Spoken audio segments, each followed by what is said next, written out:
Sa mga hindi po nakakalimot mag-subscribe sa ating channel, ay naniniwala akong sila yung may busilak ang puso at mabuti ang kalooban. Salamat po sa inyo. Naway pagpalain pa kayo. Simulan na natin.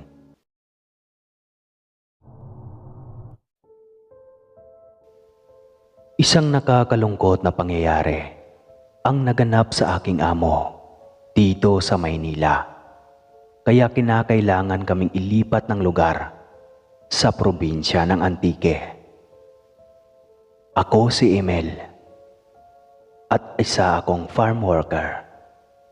Nalugi ang aming kumpanya at dahil kinakailangan naming magtrabaho, pumayag kaming ilipat sa farm ng kaibigan ng aming amo.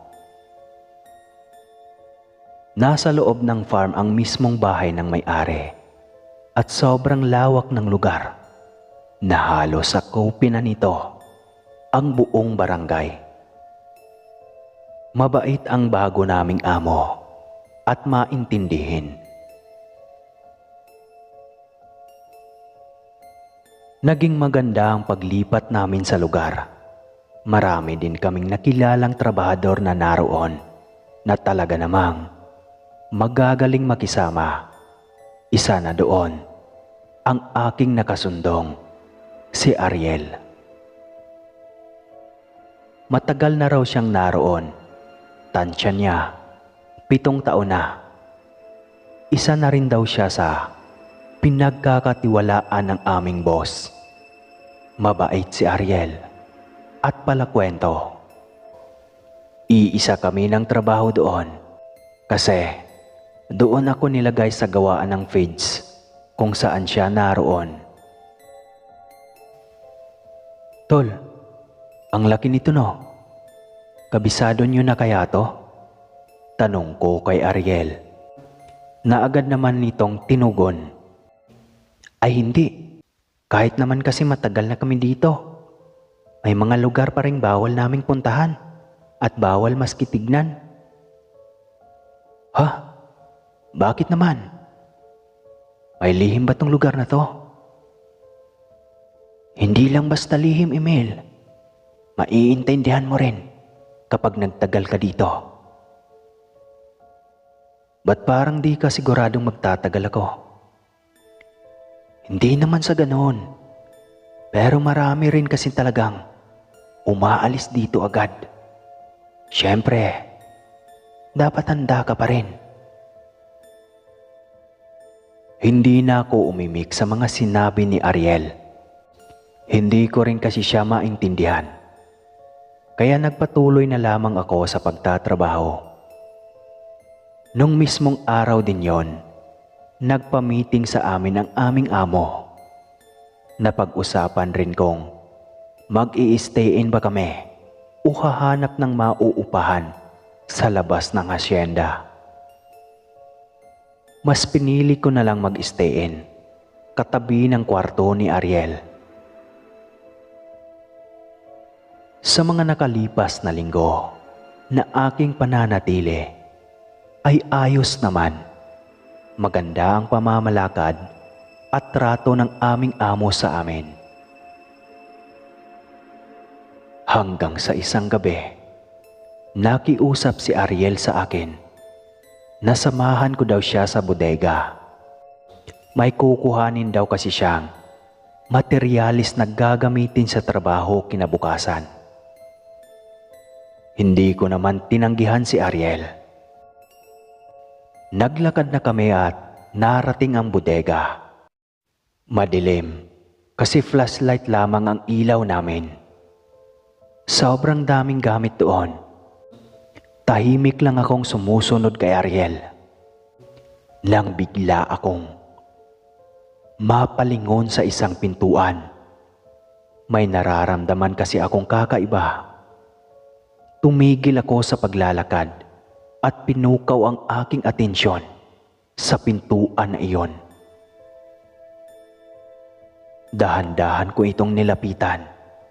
Bawat paghakbang ko, nakakaramdam ako ng kaba. Para kasing may mali sa pintuan na iyon. Nang makalapit na ako, otomatikong naidikit ko ang aking tenga sa pintuan at nakinig. Nakarinig ako ng mga paglakad at pagtakbo sa loob na siyang kinakatakot ko. May naririnig pa akong atungalan at angilan ng mga aso, kasabay ng tunog ng pagnguya sa tila may kinakain. May naririnig pa akong mga werdong boses na nagsasabing, "Huwag niyong ubusin, uusalan pa yan para bukas."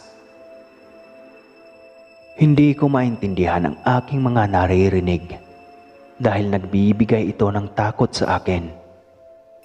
Nang sa walang ano-ano'y may humatak ng aking balikat at nagtakip ng aking bibig. "Loko ka. Huwag kang magpadalos-dalos sa mga galaw mo. Tara na." Pabulong na tinig ni Ariel sa akin habang hinahatak ako nito papalabas ng bodega. Walang pag-uusap na naganap hanggang sa makarating kami sa aming silid. Bigla ako nitong pinaupo at nagkwento. "Emil, di ko na maitatago pa sa'yo ang lihim ng pamilya ng amo natin. Baka makwento mo pa sa iba ang narinig mo doon sa pinto. Talagang malilintikan ka at baka di ka na makakalabas ng buhay. Aswang ang mga amo natin. Hindi naman nananakit ang mga iyan. Kadalasan, ang mga binibiktima nila, yung mga kaaway ng pamilya nila." "Ha? Mga aswang? Delikado ata tayo dito. Bakit di ka pa umalis?" "Bakit ako aalis? Mababait naman yang mga yan.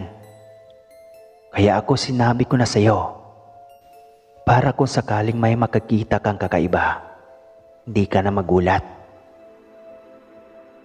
"Grabe ka ba, kupre? Salamat ha. Baka kung nagtagal pa ako doon, mahuli ako." "Naku, wala yun. Nga pala, may handaan bukas. Huwag kang kakain ng karne ha. Itatak mo sa kukuti mo yan. Kahit anong putahe, pwede mong kainin, maliban sa karne. Mainam ng sigurado."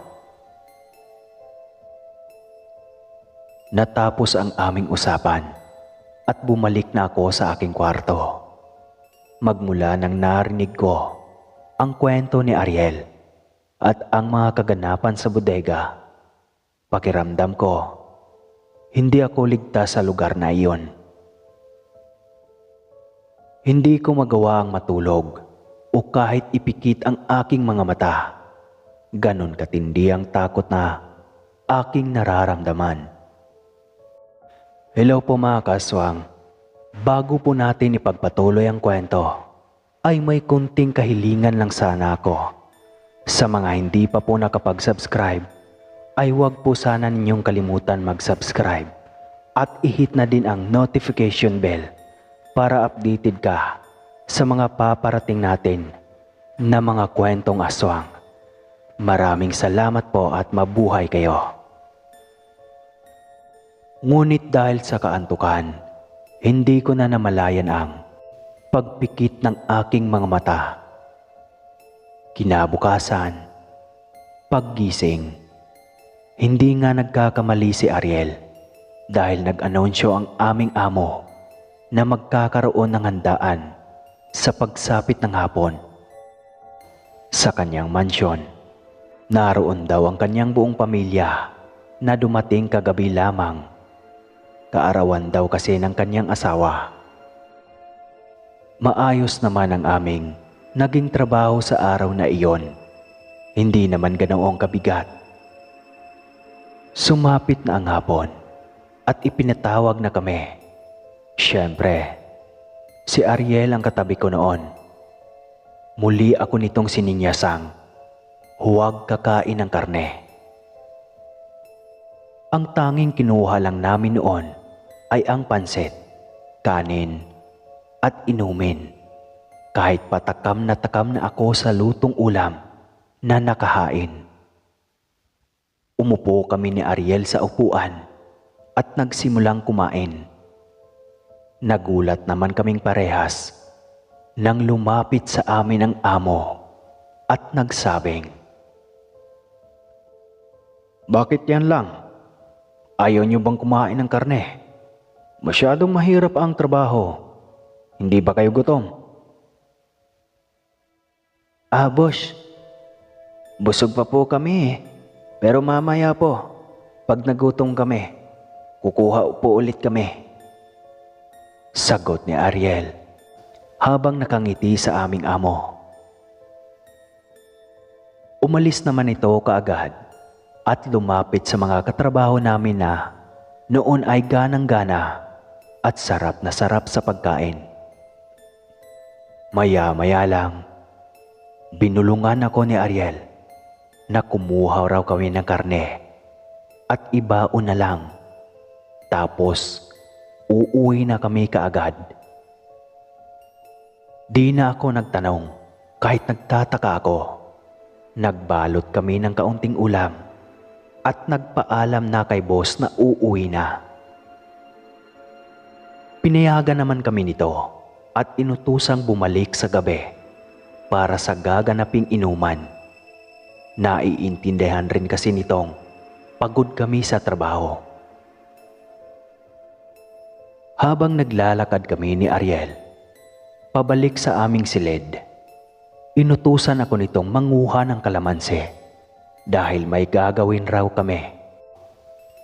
Pagkakuha ko, pumasok kami sa kanyang silid. Nilabas niya ang ulam. Sa plastik niya lang ito nilagay, kaya nagtaka ako.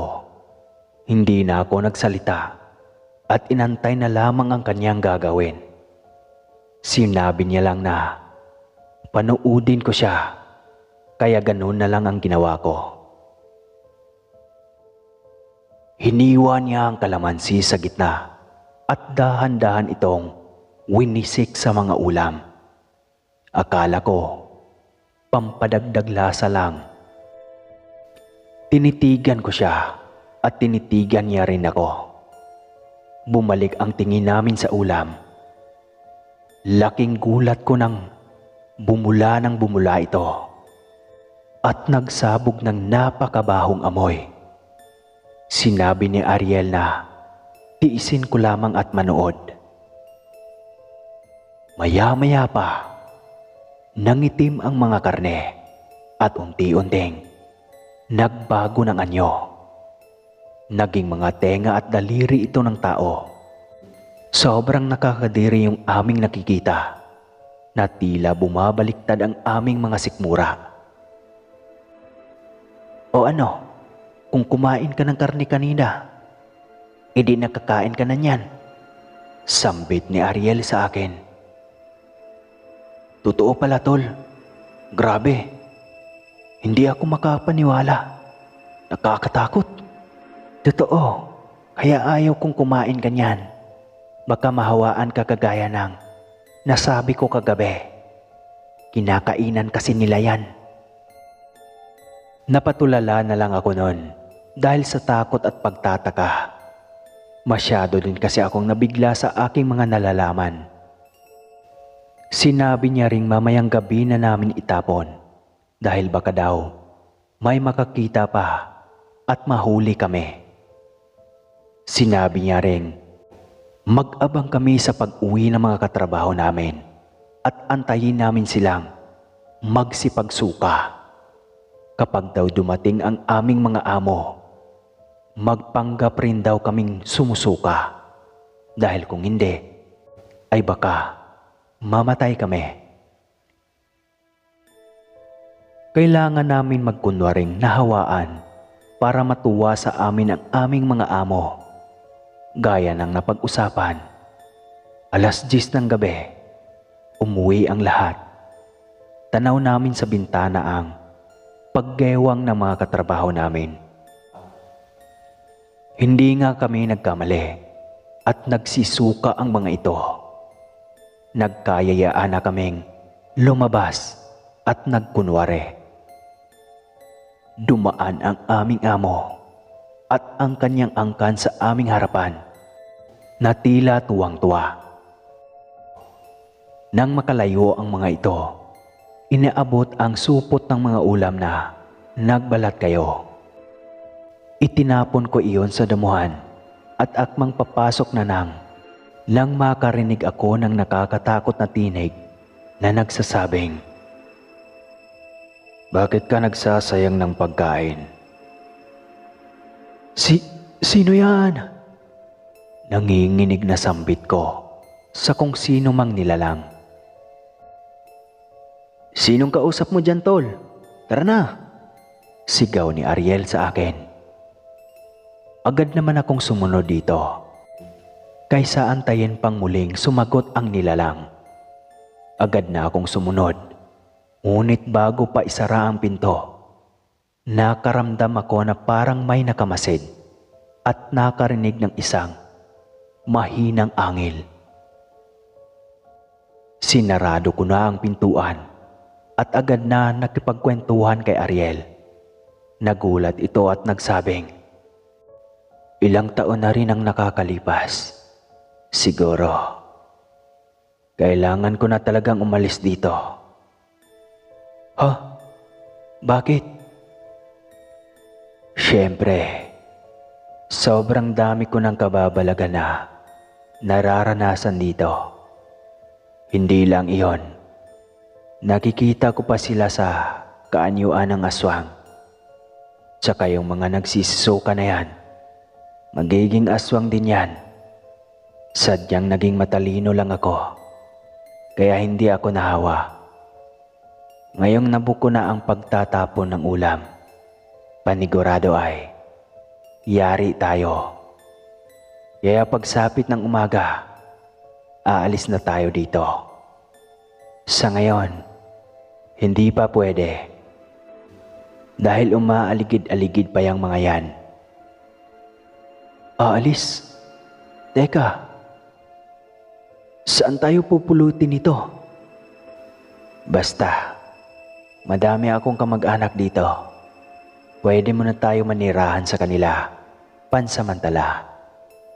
Tsaka sa albularyo muna tayo dediretso. Lahat kasi ng empleyado dito may marka at panigurado ikaw din. Kaya madali nila tayong masusundan." "Sigurado ka na ba dyan?" "Abay natural, kaysa ipagkaloob ko pa ang aking mga lamang loob, pati na rin ikaw." Sumang-ayon na lamang ako sa balak ni Ariel. Kaya nung gabing yon, nag-impake na kami parehas ng mga importanteng gamit lang. Di na naming tinangkang magsabi pa sa iba pa naming katrabaho dahil baka masabotahi ang lahat. Sumapit ang umaga. Tsiniyempo naming wala pang lumalabas bago kami umalis. Naging maayos naman at walang nakakita. Hanggang ngayon, magkasama pa din kami at hinding-hindi namin malilimutan ang aming karanasan nang minsan kaming magtrabaho sa Hasyenderong Aswang. Maraming salamat po.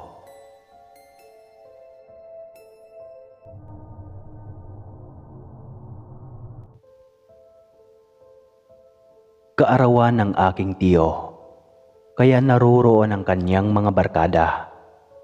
May isa siyang barkada na sobrang kasundo ko. Matagal pa bago magsimula ang kaganapan, kaya naisipan na munang magkwento ni Kuya Lito ng kanyang karanasan nung minsan siyang nagbakasyon sa Negros at naisipan nilang umakyat sa bundok. Bata pa lamang si Lito. Hilig na niya ang kalikasan at sa tahimik na lugar. Hanggang sa tumanda ay ganoon pa rin naman. Binata si Lito nang maisipan siyang isama ng kanyang ama na umuwi muna sa Negros upang magbakasyon dahil na rin kaarawan ng kanyang lola. Ang lola ni Lito ay sobrang tanda na, ngunit malakas pa. Manggagamot rin daw ito at matagal na nilang hindi nakakasama. Nang marating nila ang kanilang lugar sa Negros, naging maayos at masaya naman.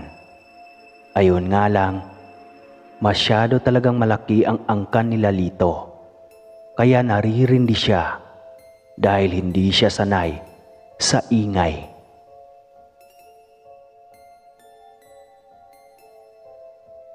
Mabuti naman at nakasundo niya ang isa niyang pinsan na si Gabo. Ito ang kasama niya palagi. Gabo, nakikita mo ba yon? Ang ganda no? Punta kaya tayo sa bundok na yan?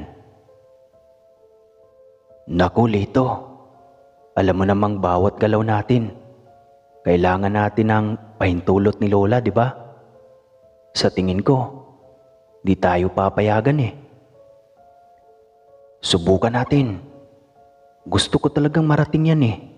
Napakaganda kasi. Sige mamaya, pag wala nang ginagawa si Lola, para makatsyempo tayo ng maganda. Pagkatapos naming mag-usap, pumasok na kami sa loob ng bahay. Agad ko namang nakita si Papa at saktong tinawag ako nito. Lito, halika nga. Bakit po tay? Narinig ko ang usapan niyo kanina ni Gabo. Gusto mo bang pumunta sa bundok na yan? Opo pa. Alam niyo namang hilig ako sa mga ganyan eh. Nako, dapat pag-aakyat ka dyan, handa ka.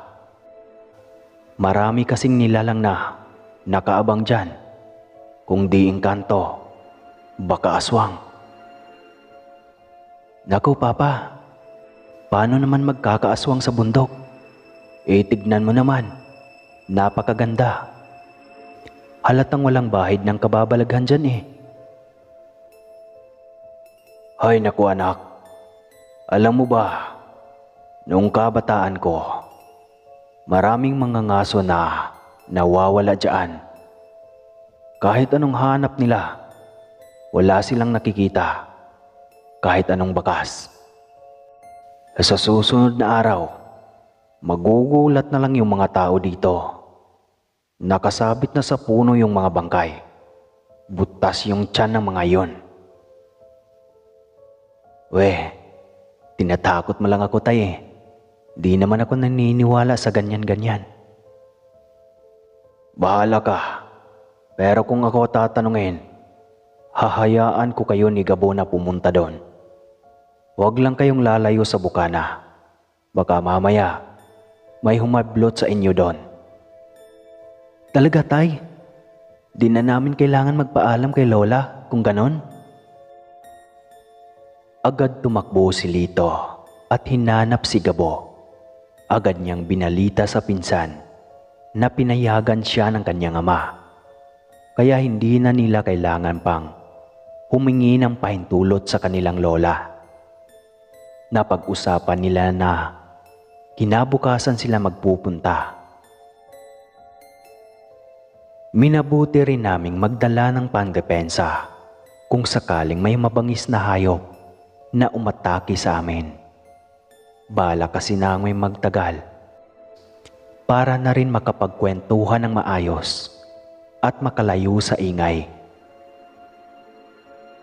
Kinabukasan, tanghali na kami nagising ni Gabo, kaya dali-dali kaming kumain at naligo para makapaghanda na papunta sa bundok. Ganadong-ganado kami noon at sabik na sabik Minabuti naming magdala ng pinatulis na kawayan. Tag-isa kami, tapos tubig. Nang matapos na, masaya kaming naglakad papunta sa bundok. Habang naglalakad kami, bigla kaming nakakita ng nagtitinda ng balot. Sakto naman, para may makain kami habang nakaupo. Sobrang daming asin yung hiningi namin kasi sobrang sarap naman talaga isawsaw doon. Nakarating na kami sa paanan ng bundok at nagpatuloy sa pag-akyat. Malayo pa lamang ay kitang-kita na ang kaaliwalasan ng paligid at sobrang gandang tanawin. Hapon na nang makarating kami, kaya ang habol namin ngayon ay mapanood ang paglubog ng araw. Grabe Lito, napakaganda pala talaga dito. Mukhang hindi ko pagsisisihan na sumama sa'yo Naman Gabo, sobrang tahimik pa para kahit papano makalayo man lang tayo sa ingay. Lito, tignan mo may kubo. Mukhang walang tao Tara, dyan tayo. Wika ni Gabo habang tinuturo sa bandang itaas ang isang tagpi-tagpi na kubo.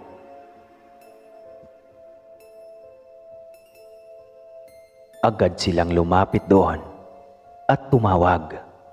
Hindi nga sila nagkamali at wala ngang tao. Ngunit kung papasukin nila iyon at malilibang, hindi nila maaabutan ang paglubog ng araw. Nakapagdesisyon silang sa kubo na iyon magpalipas ng gabi. Kahit naman di sila nagpaalam.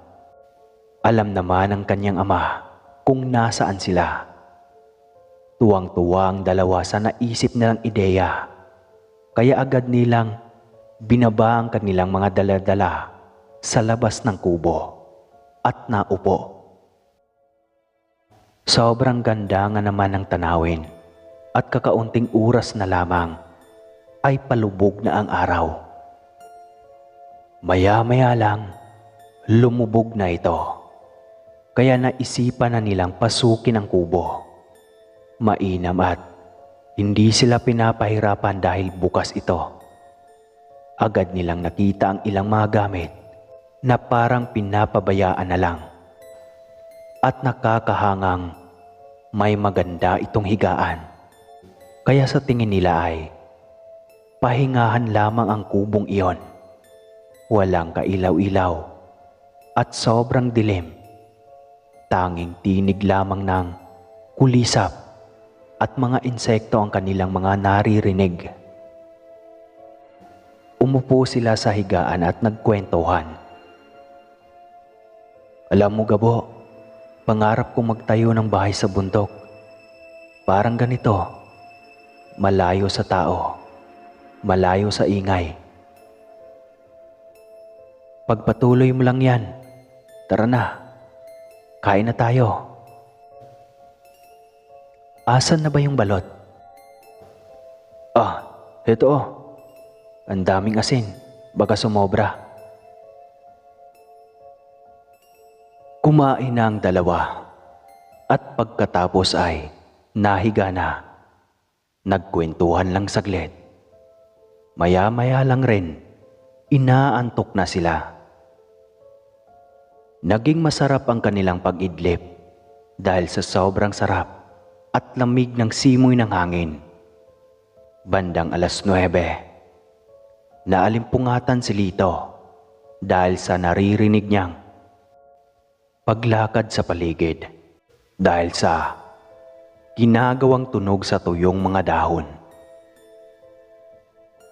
Parang umaaligid sa paligid ang nilalang. Kaya nakiramdam si Lito sa paligid.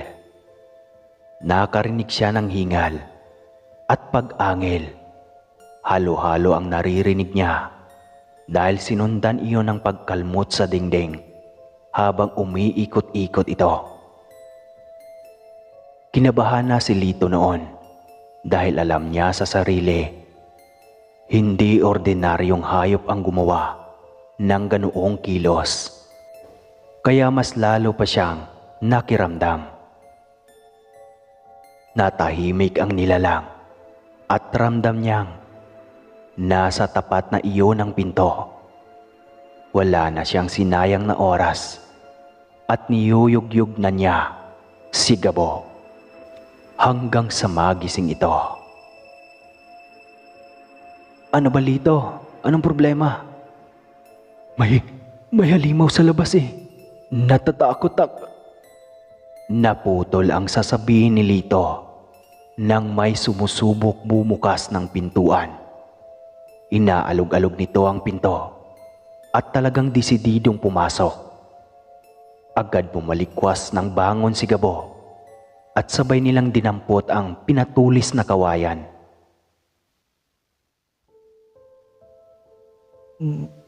Baka aswang yan, Lito. Yari tayo niyan. Huwag naman sana, Gabo. Baka kasi di kasi totoo yun, di ba? Malalaman natin yan pag nakita natin kung sinong bumubukas. Naging alerto ang dalawa habang kabadong nag-aabang sa pagsulpot ng nasabing nilalang.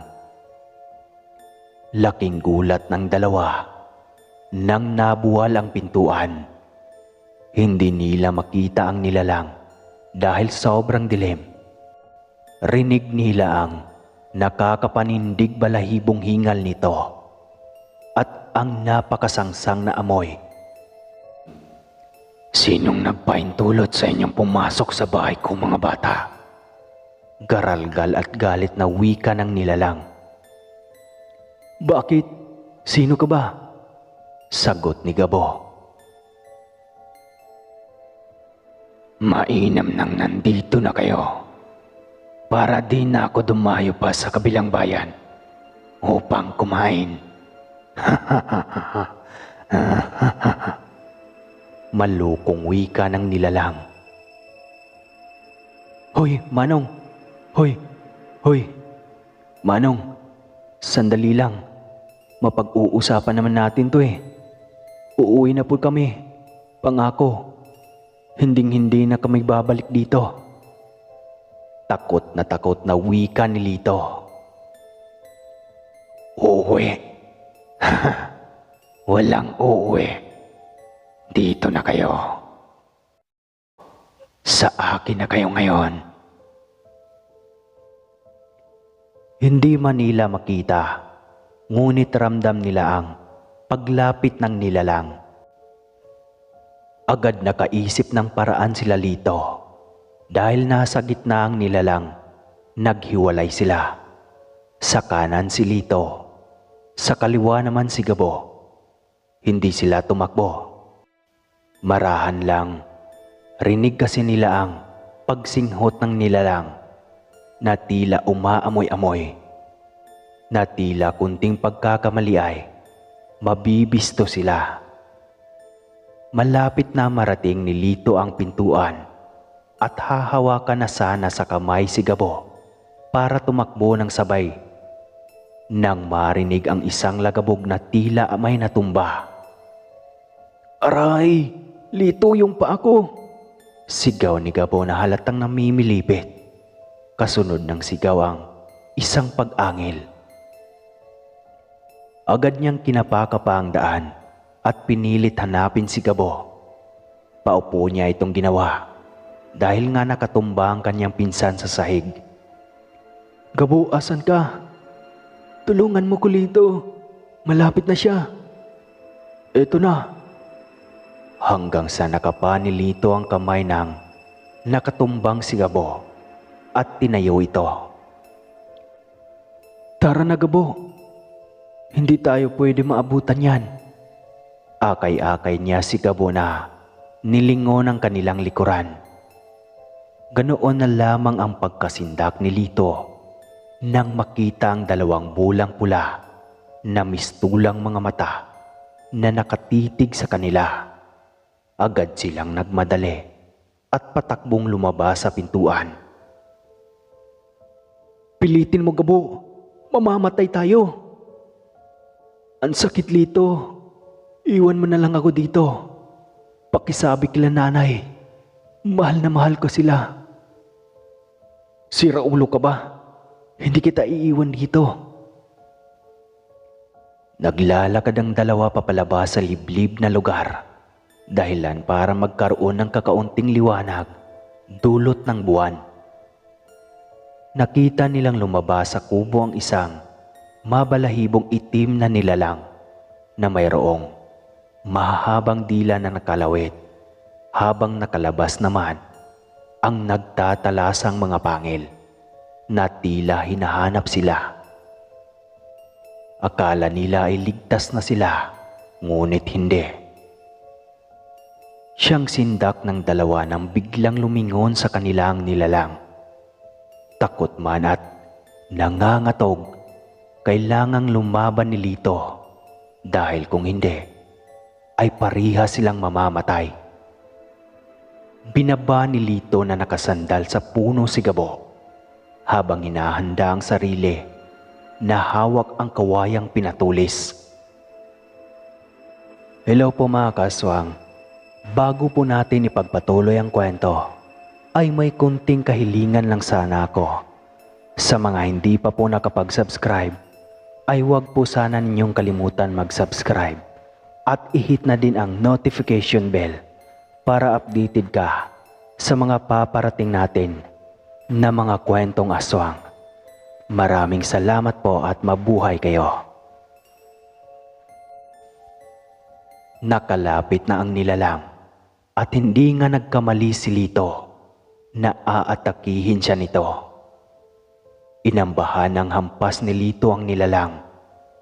Tinamaan ito sa kanyang tenga, dahilan para umagos ang dugo at lalong magwala ang nilalang. Agad namang nakaganti ng kalmot ang nilalang. Tinamaan sa tagiliran si Lito. Dama nito ang pagkapunit ng kanyang balat at pag-agos ng mainit-init niyang dugo, kasabay ng pag-angil ng nilalang. "Sabi ko sa inyo, walang aalis, mga bingi." "Bakit? Pagmamay-ari mo ba kami? Halimaw ka."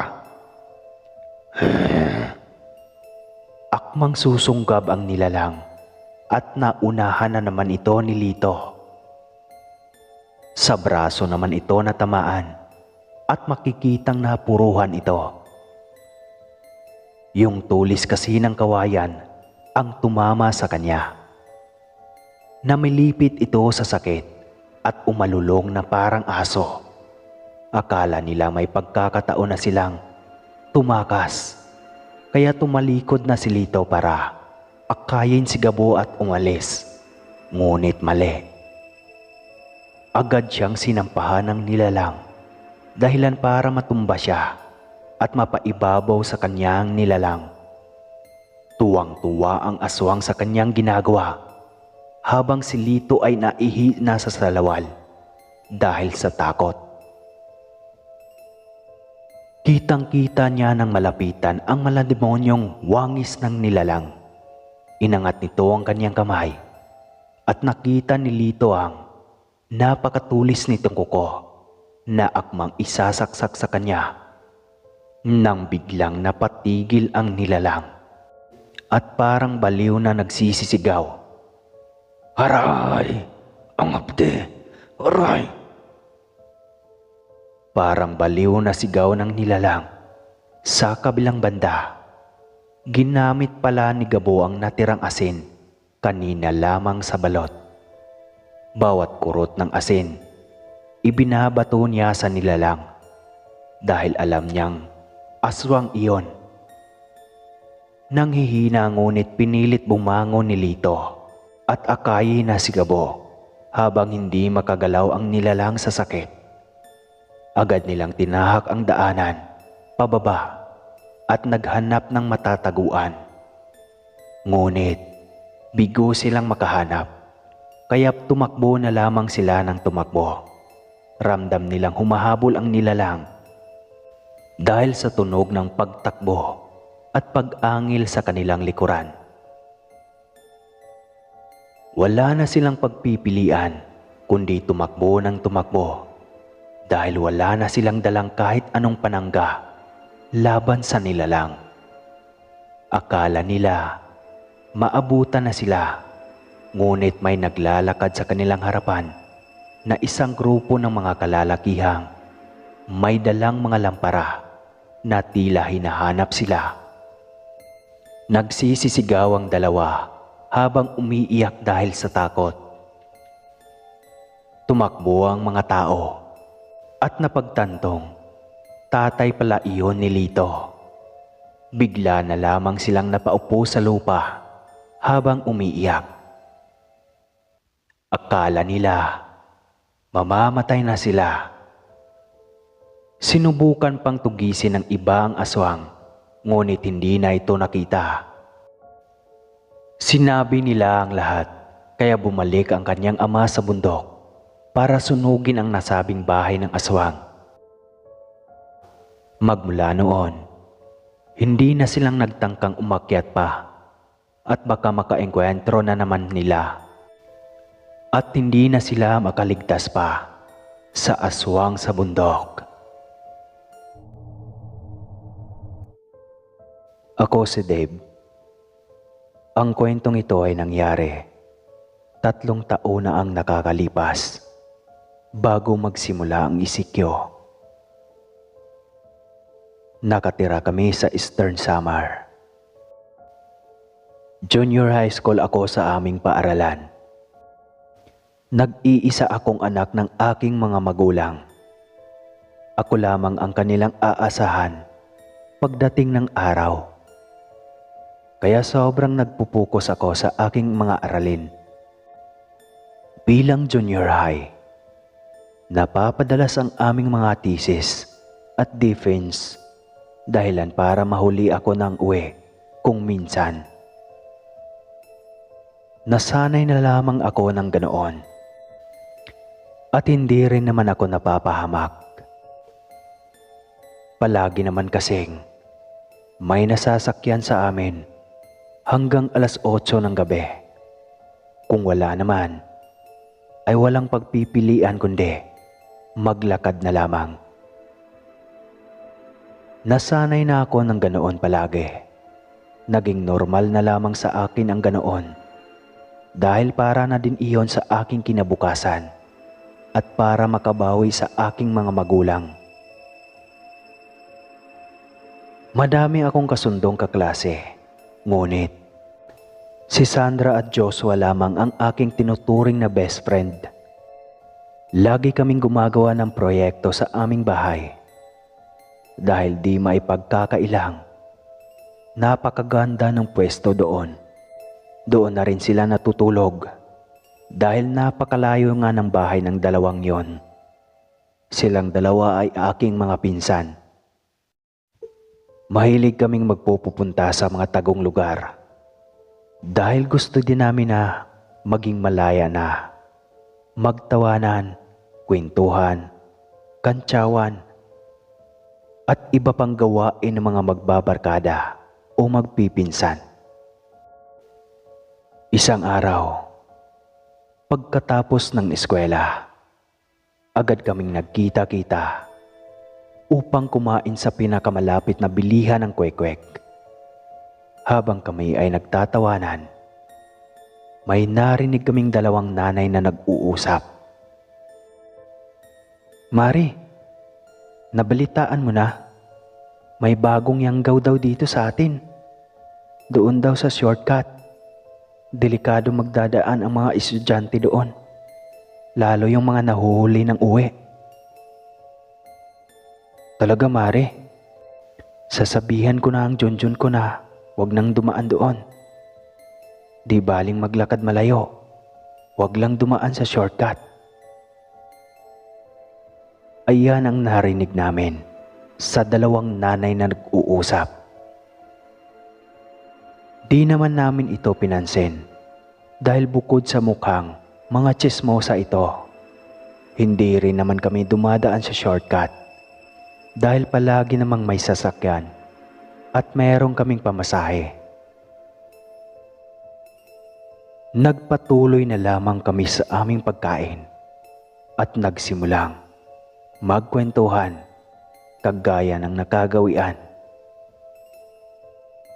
Pagkatapos ay naglakad na kami papunta sa sakayan ng tricycle at jeep.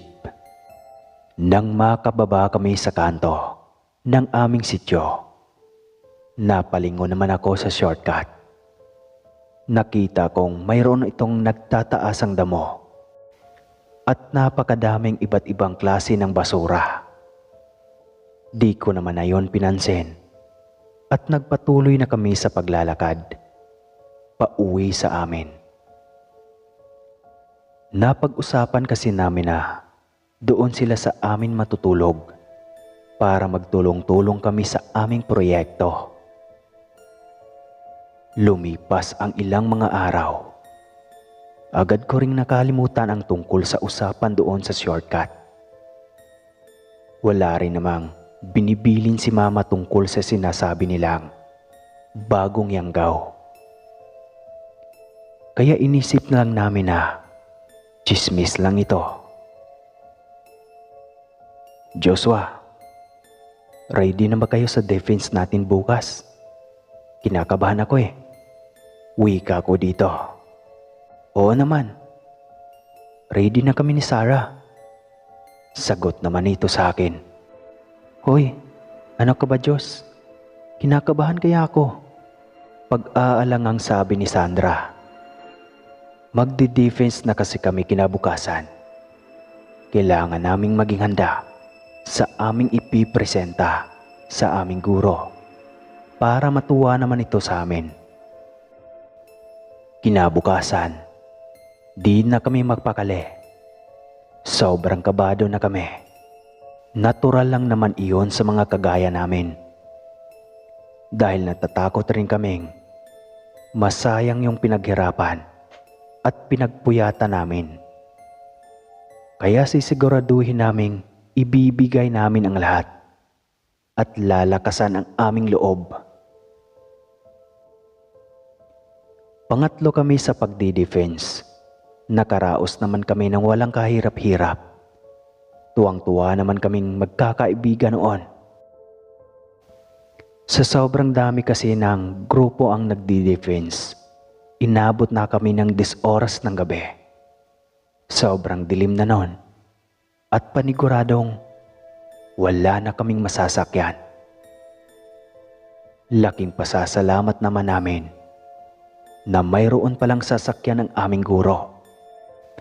Dahilan para maihatid kami sa aming mga kanya-kanyang tirahan. Bandang 10:00 na nang magsimula kaming umalis ng paaralan dahil naglinis pa kami at nagdaldalan muna. Kumain na rin kami noon. Sa sobrang dami naming magkakaklase, inabot na kami ng 11:30 ng gabi bago mapalapit sa aming sityo. Ngunit, nung nandoon na kami, nagkaaberya ng kaunti. Paubos na pala ang gaas ng sasakyan. Kaya wala kaming ibang pagpipilian kundi maglakad na lamang sa bukana ng sityo. Nang mapagtanto namin na malapit na palang mag 12:00, alam naming mayayari kami. Walang bituin ang mga oras na yon at umaambon-ambon pa. Malayo pa ang aming mga bahay dahil nasa kaduluduluhan pa ito ng aming sityo. Bigla namang nagsalita si Joshua. Dave, paano na to? Yari tayo kay tita niyan. Sa shortcut na lang kaya tayo dadaan. Mungkahin ito sa akin. Oo nga, Dib. Baka malintikan tayo doon. Sagot naman ni Sarah. Dahil nga ng mga oras na yan, punong-puno ang aking isip sa dami na nangyari sa buong araw at sa pag-aalala na rin na baka mayari kami ni Mama. Nawala sa isip ko ang sabi-sabi tungkol sa shortcut. Nagpatuloy kaming binaybay ang daanan dito. Tahimik lang kami noon dahil sa pagod na rin at antok. At siguro dahil sa mga naganap buong araw.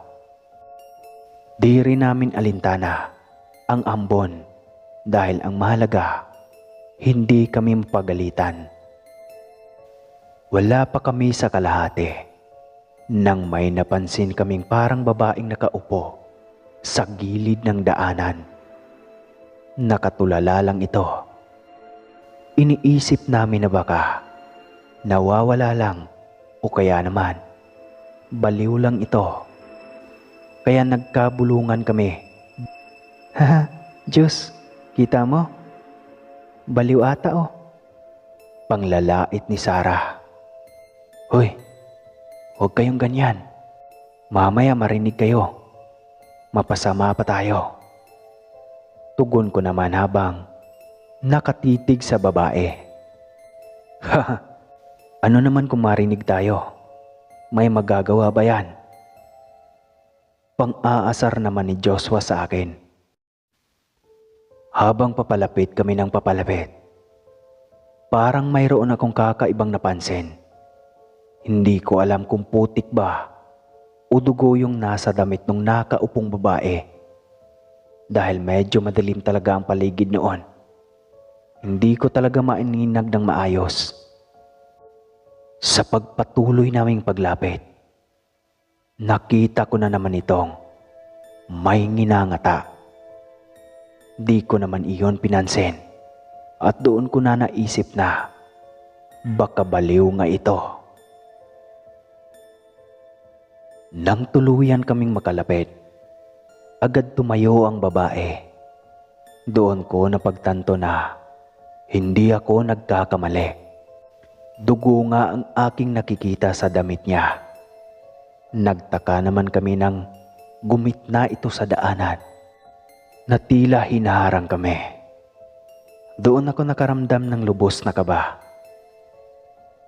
Nako, mapagtitripan pa yata tayo nito sabi ni Sandra. Bad trip naman.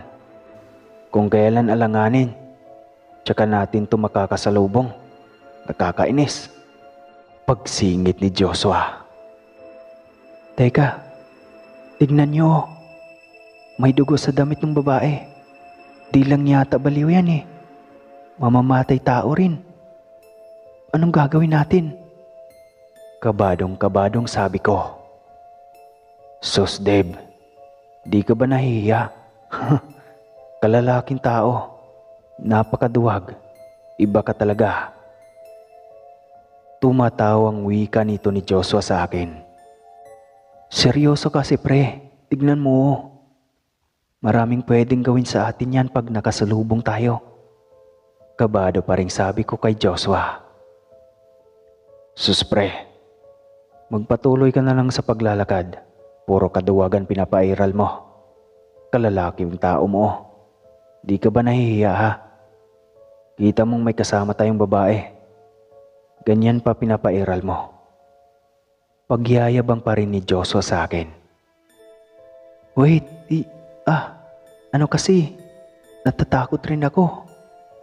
Parang may mali sa babae na yan.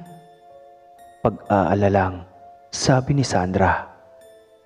Kita mo Joshua, pati si Sandra, natatakot na. Bumalik na lang kaya tayo? Kabadong wika ko. Bigla namang dumiretso paharap si Joshua at naglakad.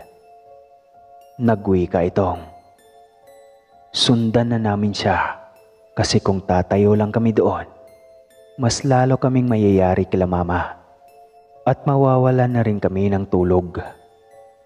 Dahil kailangan pa naming pumasok kinabukasan.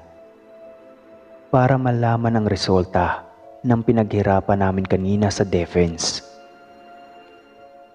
Ang dami-dami pa nitong sinasabi. Sinabi na lang namin ni Sandra na mauna siya kapag walang ginawa ang babae sa kanya. Tsaka kami susunod kung meron. Paunahan na lang kaming tumakbo palabas ng shortcut at walang pagpipilian kundi maglakad ng mas malayo. Nauna ngang naglakad si Joshua sa harap ng babae. Narinig naming tumatawa ang babae na siyang lalong nagpakilabot sa amin. Si Joshua naman, wala lang sa kanya ang lahat. Nung nasa harap na niya ang babae, biglang tumawa ito. Siya namang gulat namin nang nagsalita si Joshua. "Ang baho mo, kadiri ka, baliw." Pang-aasar na wika nito sa babaeng. Noon ay patuloy pa rin sa pagtawa. Agad tumigil ang babae at tumitig ito ng masama kay Joshua. Agad naman kaming lumapit. Kasi kahit sinabi naming iiwan namin si Joshua, ay hindi naman pwede iyon. Kasi kahit ganyan siya kayabang, pinsan pa rin siya namin. Napasigaw naman si Joshua ng, "Halimaw! May hawak siyang bituka! Halimaw!" Bulalas ni Joshua nun. Nagpanik kami ni Sandra. Nakita ko rin talaga na may hawak ng bituka ang babae. At mas nakita ko ng malapitan ang mukha nitong napakapangit. Meron itong napakahabang tila di nasusuklay na buhok. Nanlilisik ang mga bilugang mata. May napakamahabang nguso at kuko. At may mga pangil rin ito. Mukha itong aso kung tutuusin. Hindi namin pwedeng iwan si Joshua. Nakita namin ito na hindi gumagalaw at nakatulala sa babae. Akmang hihilahin namin ito nang walang ano-ano'y. Bigla itong sinakal ng babae. Takot na takot kami ni Sandra na halos di na namin alam ang aming gagawin. Dahil nga nakalimutan ko ang tsismis tungkol sa yanggaw dito sa shortcut. Hindi ko agad naisip na marahil ito yung babae na to. Naalala ko lamang ng malapitan kong makita ang itsura nito. Agad naming inawat ang babae sa pagkakasakal nito kay Joshua. Napakadulas ng balat nito na tila naligo sa langis. Agad naman akong nakaisip ng plano dahil nawawala na ako ng pag-asang makakaligtas pa kami. Sandra, tumakbo ka na. Humingi ka ng tulong. Dalian mo. Kahit hindi ka na makarating sa bahay, basta may mahingian ka ng tulong, ako nang bahala dito. Tarantang wika ko kay Sandra. Paano ka? Paano kayo ni Joshua? Sagot nito sa akin. Umiiyak na ito ng mga oras na yon. Dahil na rin siguro sa trauma. Basta akong bahala. Basta ako ang bahala, Sandra. Tumakbo ka na. Sigaw ko sa kanya noon. Agad itong tumakbo papalayo. Tuloy ako sa pag-awat sa babae. Buong lakas kong hinatak ang kamay nito. Napabitaw ito kay Joshua. Umaangil ito na parang aso na tumitig sa akin. Si Joshua naman ay napahandusay dahil sa pansamantala itong nawala ng hininga habang sakal-sakal ng halimaw. Agad naman akong sinugod ng nilalang. Sinangga ko iyon ng aking bag. Dahil sa tulis ng kuko nito, agad niyang nawasak ang bag ko. Hanggang sa ako naman ang kalmot-kalmutin ng nilalang na iyon. Wala akong pagpipilian kundi sanggahin ng braso ko ang kalmot nito. Nawawala na ako ng pag-asa. Wala na rin akong lakas dahil sa dami ng dugong umaagos sa sugat ko gawa ng kalmot nito. Agad akong napatingin sa ibaba. Nakita ko sa sira kong bag na nakalaglag yung cutter ko. Nabuhayan ako ng loob. Umupo ako at inabot yung cutter.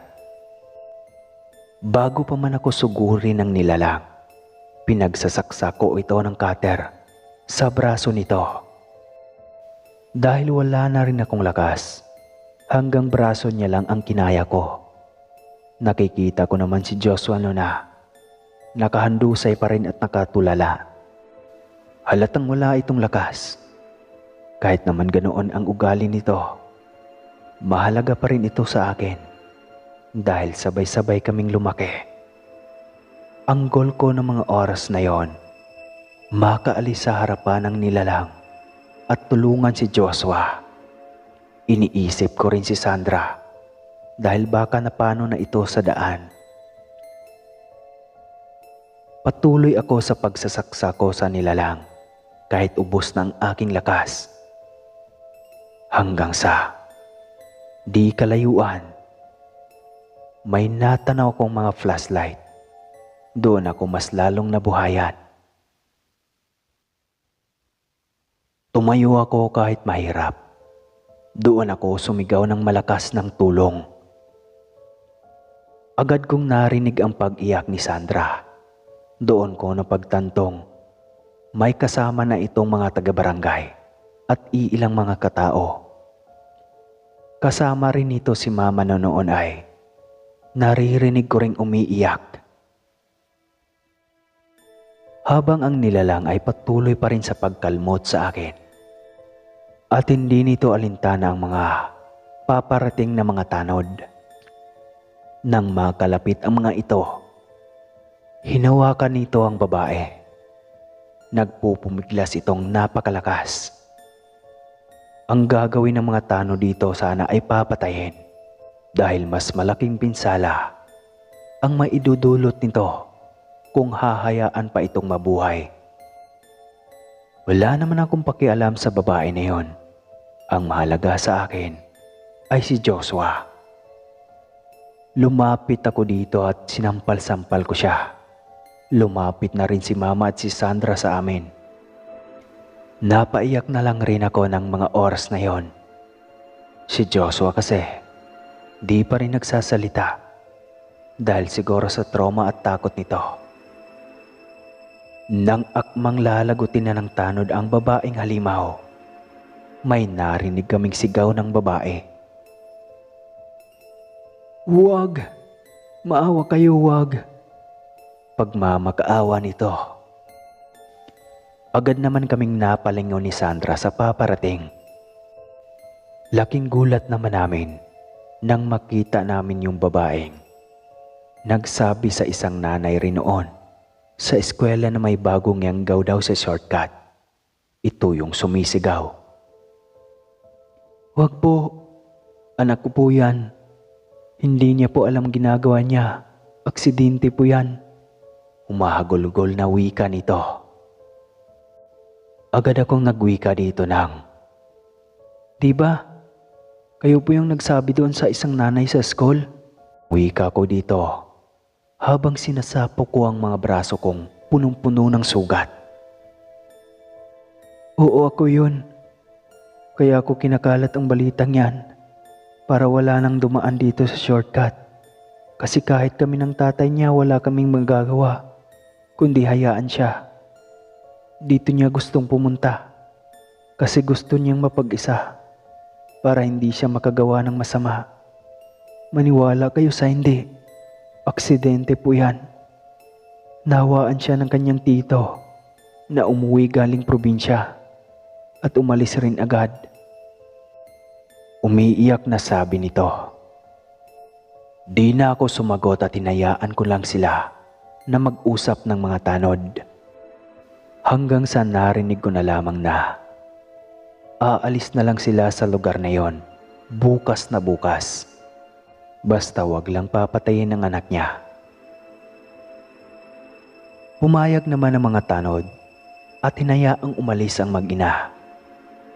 Sa kabilang banda, hinatid na kami ng mga tanod sa bahay at doon na nagpalamig. Iyak pa rin kami ng iyak dahil sa nangyari. Kamuntika na kaming mamatay ng mga oras na yon at halos di pa kami makapaniwala. Di rin kami nakapasok sa eskwela ng ilang araw dahil hindi pa rin makausap si Joshua. Nang makausap na ito ulit, tsaka kami nakampante. Napagdesisyonan rin ni Mama na lumipat na lang kami ng tirahan malapit sa eskwela upang mahuli kami ng uwi ay hindi na ako mamroblema pa. Natuto na rin si Joshua na huwag magpadalos-dalos at hindi na mayabang. Hanggang ngayon, hindi pa rin namin makakalimutan nang minsan kaming nahuli ng uwi at dumaan sa shortcut. Mapagpalang araw, Boss Casper. Itago niyo na lang ako sa pangalang Froilan. Nasa edad 47. Ang kwentong ibabahagi ko sa inyo ay nangyari po ito taong 1976. Dismayado at gulong-gulong umuwi ako. Wala na kasi akong mahanap na pag-iekstrahan na trabaho. Nahuli ang bigasan dahilan para itigil ang trabaho sa bukid. Ngayon ay hindi ko na alam kung papaano pa mapapakain ang aking pamilya. Gamit ang natirang pera, nakipagtitigan pa ako sa tendero habang naluluha at nagdadalawang isip kung ibabayad ko ba ang kakarampot na pera para lamang sa 3 kilong bigas. Inabot ko ang bayad sa lalaki at saka tumalikod. Yumuko ako habang nag-iisip ng malalim. Ang importante, may kanin na maiihain at may mga tanim na gulay akong uulamin. Nagulat ako nang sundan ako ng tendero at agad akong kinausap nito. May problema ka ba, iho? Anong nangyari? Tang, wala po. Wika ko habang pinunasan ang aking mga luha. Magsabi ka, iho, para gumaan naman yung pakiramdam mo. Tang, pinatigil na kasi kami sa trabaho sa bukid. Nalugi na kasi yung amo namin. Hindi ko na alam kung saan ako kukuha ng pagkain ng pamilya ko. Naku, iho, problema yan. Pero may iririto ako sa iyong trabaho. May oras ka pa ba? Halika, sumama ka sa akin. Isang ngiti ang gumuhit sa labi ko at agad na tumayo. Saan po ba tayo pupunta? Gusto sana kitang gawing caretaker sa bahay ko. Di naman kalayuan dito kaya pwede ka makauwi tuwing hapon. Mapagkakatiwalaan po ako. Magaling po ako mag-alaga sa mga halaman at sa buong bahay. Nako, maraming salamat po. Malaking bagay na po ito. Nangangailangan ka, iho, kaya dapat kang tulungan. Kung asarin ka man ng mga anak ko, hayaan mo sila. Huwag mong papansinin at dapat mapagkakatiwalaan ka. Mapagkatiwalaan po ba? Sus, kahit mahirap lang kami. At isang kayod, isang tuka. Hindi po ako magnanakaw. Alam ko po ang mali sa tama. Sa aming paglalakad, narating namin ang nasabing bahay. Simple lang ito, ngunit pang mayaman. Maganda at konkreto ang itsura. Agad tumawag ang lalaki at agad rin namang lumabas ang isa pang lalaki na mukhang binata pa. Pinakilala naman ito sa akin bilang panganay niyang anak. Oh, pa, napaaga ka. Di ba naghahanap tayo ng caretaker? Sus, itong taong to, mabait at mapagkakatiwalaan. Nangangailangan din. Froilan po. Ako po si Froilan. Pagpapakilala ko sa aking sarili. Oh, Froilan. Ako nga pala si Gardo. Nako, pasensya ka na kung di ko nabanggit. O siya, Froilan. Kailan mo ba balak magsimula? Nako, talaga po. Bukas na po agad. Maraming salamat po. Kailangan ko po talaga ng trabaho. Malaking tulong po ito sa akin. Walang problema, Froilan. Basta't mapagkakatiwalaan ka. Bakit ang konti ng bigas na yan? Kumuha ka ng isang sako ng bigas sa bodega. Samahan mo na rin ng prutas. Huwag kang mahiya. Para sa'yo lahat yan. Laking gulat ko sa ginawa ng matanda. Kakakilala ko pa lang dito. Ngunit grabe na ang tulong nito sa akin. Doon ko naisip na iyon ang pinakaswerteng araw ko sa buong buhay ko. Nangako din si Gardo sa akin na sasahuran ako nito ng 300 isang araw. Malaking bagay na iyon sa akin. Kaya naman, may ngiti sa aking mga labi habang pauwi ako. Ganon din ang ngiti ng asawa ko at 2 ko pang anak sa balitang ipinarating ko. Maaga pa lang, bumangon ako at naghanda na para magsimulang maglakad dahil medyo malayo ang bahay ni Gardo mula sa amin kumpara sa palengke. Para hindi ako mahuli sa unang araw, eksaktong 8:00, nakarating ako. Magiliw kong binati si Gardo. At inalok ako nito ng tinapay at kape. Pinaupo ako nito. Tsaka nagsimulang magkwentuhan kami. Napag-alaman ko na mayroon 3 anak si Gardo. Kambal ang mga iyon at nasa edad 18 na. Ngunit takot lumabas ang mga ito. Mga dalaga na daw ang mga iyon. Madalas raw kasi silang paghinalaang mga aswang. Marami raw kasing gumagawa ng haka-haka sa pamilya nila dahil hindi sila palakibo at hindi din madalas makipaghalubilo sa mga tao at sobrang mapili sa kaibigan. Nakaramdam ako ng awa, kaya mas lalo akong ginanahan magtrabaho kila Gardo. Nang araw rin na mismo na yon, ay nakilala ko ang mga anak niya. Sobrang gaganda at makikita mo ditong mayayaman talaga. Mahahalata mong hindi talaga lumalabas ang mga ito. Mapupula ang mga natural na labi na siyang nagpatuwa sa akin. Nagsimula ako sa paglilinis ng mga tuyong dahon at pagbubunot ng mga ligaw na damo, pagpuputol ng mga sanga. Pagkatapos ay nagsimula na ako sa pagdidilig ng mga halaman at mga naggagandahang bulaklak. Paikot kasi ang disenyo nito sa buong hardin, kaya paniguradong malilibot ko ang bawat sulok nito. Bandang nasa likuran ako nang maisipan kong sigaan ang mga tuyong dahon. Naglikha iyon ng malakas na usok at apoy.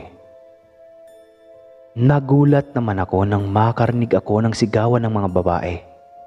Hindi daw sila makahinga at umahapdi ang kanilang mga balat. Agad namang lumabas si Gardo at nakangiting nagwika na. "Oh, Froilan, pwede bang patayin mo na yan? Naiirita kasi ang mga anak ko. Salamat sa pag-intindi. Sige, akyat na ako ha." Pagpasok ng matanda, narinig ko ang sigaw nito, kaya dali-dali akong nagkubleo pang di ako mahuli. Diba sabi ko sa inyo, isang tabi ninyo ng maayos ang pagiging mga sensitibo nyo. Pagod na akong maghanap ng mga ngalaga sa bahay. Kung hindi lang sana kayong mga tamad. Naku Papa, masasanay din yan. Wala rin naman siyang pagpipilian kasi wala siyang trabaho. Nagulat ako sa mga narinig, kaya hindi na ako nagpaalam. Nagiging kakaiba ang una kong araw, ngunit wala akong ibang pagpipilian dahil wala akong maipapakain sa aking pamilya. Kinabukasan, ang pinagawa sa akin na trabaho ay ang paglilinis ng garahe. Pinag-ingat ako nito dahil baka daw may sawa doon. Kaya agad ko naman itong sinunod. Matagal nang bakante ang garahe, kung kaya't madilim at kakailanganin ng flashlight. Pagbukas ko, wala naman akong napansing kakaiba, kundi puro sapot at alikabok na. Napakabaho at talaga namang nakakaubo ang amoy. Kaya minabuti kong takpan ang aking mukha habang nagwawalis doon. Natapos ko na ang parting unahan, kaya sa likod naman ang sinunod ko. Papalapit ng papalapit ako. Pabaho ng pabaho naman ang aking naaamoy. Pakiramdam ko, may mali, kaya agad kong tinungo ang dulo.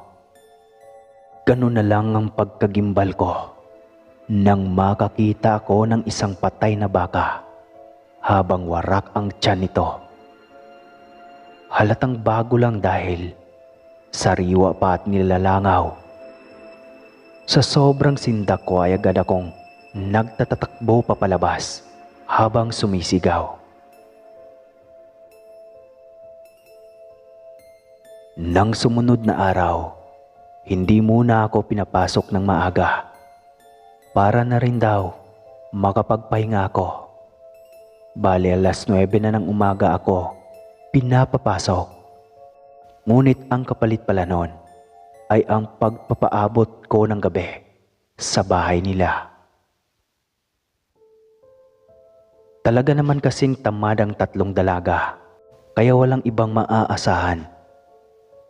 Umakyat ako sa itaas. Sa tapat noon ang kwarto ng 3 dalaga na nakatitig sa akin. Nakikita ko kasi dito ang kanyang mga anak, kaya ngumiti ako. Ginantihan naman iyon ng halos pamatay na titig ng mga dalaga na parang kinakain ako nito ng buhay. Kaya bumalik na lamang ako sa aking ginagawa. 5:00 na ng hapon ako nakapagpahinga, ngunit hindi pa pala tapos. Nangako naman si Gardo na dadagdagan ang sahod ko para sa araw na yon.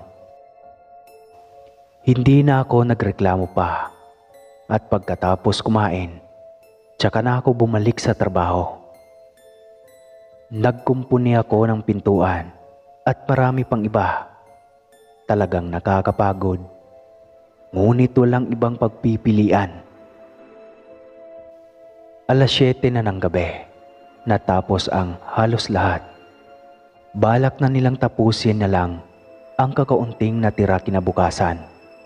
Napadaan muli ako sa kwarto ng 3 at nang tignan ko ito, sobrang dami ng mga ito kung magpahid ng langis na parang naliligo na.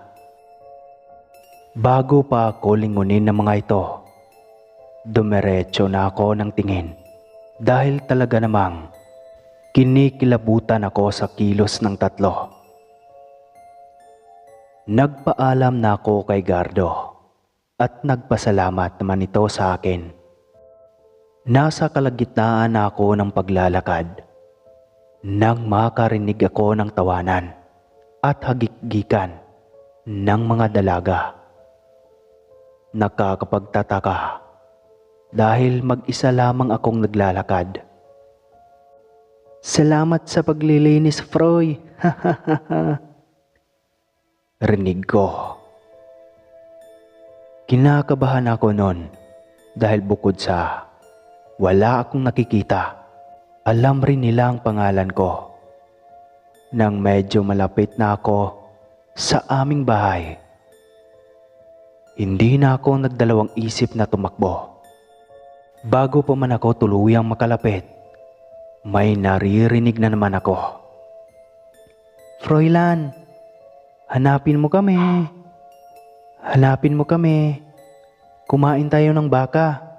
Sabay tawa ng babae. Medyo napipikon ako, kaya nagpalinga-linga ako sa paligid. Ngunit wala akong nakita. Hanggang sa bigla akong napatingin sa taas at kumpirmado, may tatlong manananggal.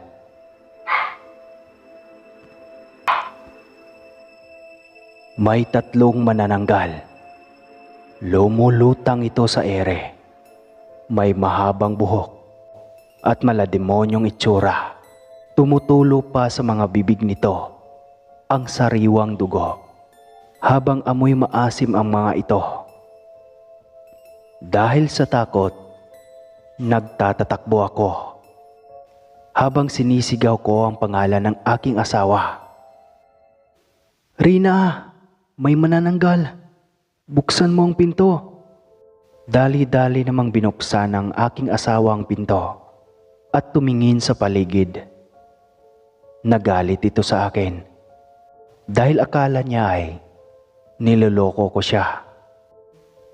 Lumingon ako sa likuran ngunit wala, kaya binaliwala na lamang niya ako.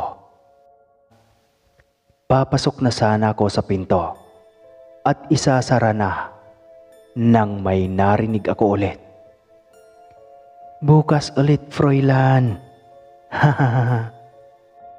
Kaya dali-dali kong sinarado ang pinto at agad na nagpahinga.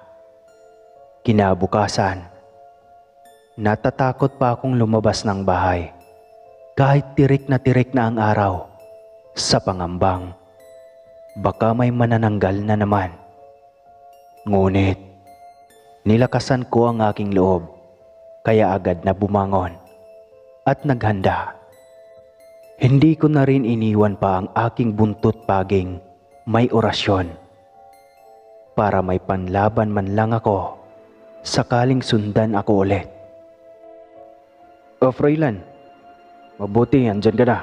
Eto na, ibibigay ko na ang sahod mo." "Bakit? Tinatanggal mo na ba ako sa trabaho?" "Hindi. Sobra kasi to dahil sa tinagal mo kahapon. Ano, kumusta?" Ewan ko kung maniniwala kayo, boss. Pero hinabol ako ng manananggal kagabi. 3 sila. Takot na takot ako dahil alam nila ang pangalan ko. Dapat nga po hindi ako papasok ngayon. Malaki ang trauma ko dun eh." Pautal-utal na sagot ko. Talaga? Eto, dinagdagan ko na. Magpahinga ka muna ng mga 3 araw ha, Froilan. Kasi basta sige na. Umuwi ka na ngayon. Pasyensya na ha. Sige na. Bigla akong nagduda kung bakit. Bigla-bigla naman ang naging pasya ng boss ko. Kaya imbis na umalis, nagkubli ako sa halamanan para marinig ang usapan ng mag-ama. Kayo talaga, mga pasaway talaga kayo. Bakit kayo nananakot ha? Paano pag nalaman ng hardinero na yon na totoong aswang nga kayo? Sige nga. Ano naman po Papa kung malaman niyang manananggal kami? Pwede naman natin siyang kainin. Kasama ng pagsasabihan niya kung sakali, di ba? Kaya nga Papa, hindi naman na dapat niyang siniseryoso yung ganon. Nako Papa, masyado kang nag-alala. Kahit alam mong kaya natin siya. Kayong tatlong Maria, kapag kayo umulit pa, hindi ko na kayo hahayaang magpahid ng langis para maramdaman ninyo ang sakit ng paghahati ng katawan. Maliwanag? Doon ko napagtanto ang lahat. At doon na rin ako natauhan na totoo ngang aswang sila. Kaya agad akong nagmadaling umalis dahil narinig ko ang pagbabanta ng mga ito. Nakakainin ako. Agad na umuwi ako at dala-dala ang 2,000 sinahod. Pinag-impake ko na rin ang mag-iina ko at agad na bumiyahe papuntang probinsya. Mura lang kasi ang pamasahe noon. Kaya't hindi na ako nag-aksaya ng oras dahil baka madamay pa ang aking pamilya. Mabuti at hindi kami nasundan dahil nilibing ko ang aking damit sa dati naming bahay.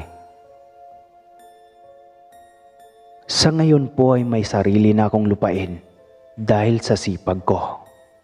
Ngunit hindi ko pa rin makakalimutan nang minsang mapagtripan ako ng Tres Marias manananggal.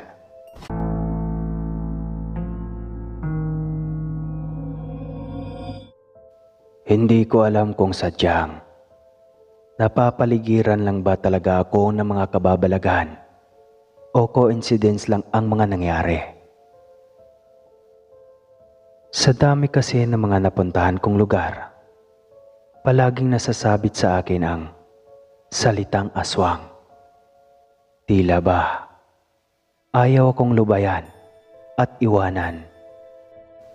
Kahit pa man sa totoo lang, ay hindi naman ako naniniwala sa mga nasabing nilalang.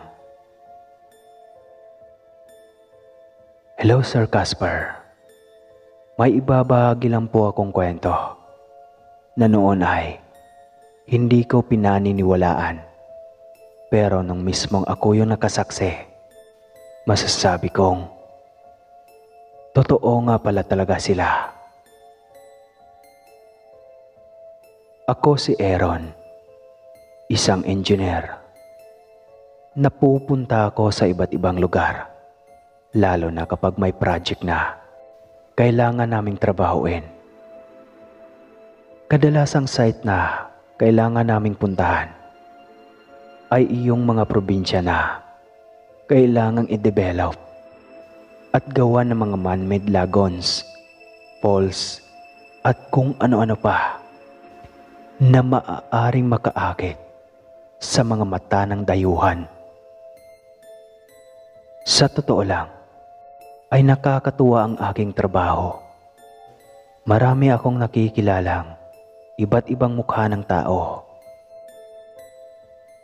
Ang mga naninirahan sa probinsya ay mababait at magagalang. Nasa kabila ng pagiging malayo nila sa sibilisasyon, ay kaya pa rin nilang makipagsabayan sa aming taga-syudad. Mabilis din silang mautusan, dahilan para maisip kong sila na ang kuhanin kong mga tauhan sa construction site ko. Gusto ko ang kanilang ugali at nagkakasundo din kami. Isa sa kanila ay itago na lang natin sa pangalang Leonardo, na binata pero wala ng mga magulang. Sa kanyang lola na lamang siya nakatira at siyang bumuhay sa matanda. Minsan na akong nakapunta sa kanilang bahay at nais ko ngang magbakasyon doon. nang walang koneksyon sa aming trabaho. Palakwento ang lola ni Leo na si Lola Linda. Karamihan sa kanyang mga kinikwento ay ang mga kababalagan tungkol sa mga multo, aswang, at iba pang mga nilalang na likha sa kadiliman. Ako naman ay tila batang sabik makarinig ng kwentong na humahantong sa panglilibre ko sa kanila ng pananghalian o di kaya ay merienda. Huwag lamang maputol ang pagkukwento sa akin ni Lola. Ang pinaka hindi ko makakalimutang kwento niya ay tungkol sa mga aswang. Hindi lamang porket aswang ang isang nilalang, ay iyon na raw talaga ito. Dahil maraming uri ang mga aswang. May nakakalipad, nagbabago o nanggagaya ng anyo. May nahahati naman daw sa dalawa. Ang aswang din ay iba't iba ang mga biktimang pinupunterya. May kumakain ng buhay na tao. May kumakain ng sanggol o buntis. May nagnanakaw ng mga bata. At may kumakain ng may sakit. O di kaya ay bangkay ng tao. Ang tumatak sa aking isipan ay ang anduduno, isang uri ng aswang na ang mga may sakit ang paborito nilang kainin. Hindi raw basta-basta humahablot ang nasabing nilalang sa dilim, kundi hinihintay nilang mamatay ang isang may sakit na may malubhang kalagayan. Ninanakaw nila minsan ang mga patay at pinapalitan ng katawan ng saging na kagaya ng mga ginagawa ng mga balbal. Saka dinadala sa kanilang lugar ang kanilang biktima at doon nilalapa at niluluto para pagsaluhan ng mga kapwa anduduno. Kaya naman dahil sa kuryosidad ay nag-research ako tungkol sa nasabing nilalang. Hindi ako naniniwala sa kababalaghan at totoo iyon. Ngunit hindi ko alam kung bakit sa pananalita ni Lola Linda ay kay hirap niyang ibaliwala. Marami akong nabasa tungkol sa mga ugali at lahi ng mga aswang. Ngunit kakaiba ang mga anduduno. Tila ba nahuhulaan na nila ang nalalapit na kamatayan ng mga tao. Kaya pala kadalasan ay nagtatago sila sa ilalim ng kama ng pasyente para mas mapadali ang pagkamatay nito. Kinakalmot nila gamit ang kanilang matutulis na kuko ang higaan ng pasyente hanggang sa bumao na ang kanilang mga kuko sa likuran kung sino mang nakahiga sa kama.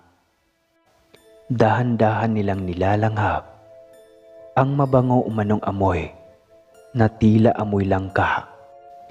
Palatandaan, nakakaunti na lamang ang oras na nalalabi sa pasyente.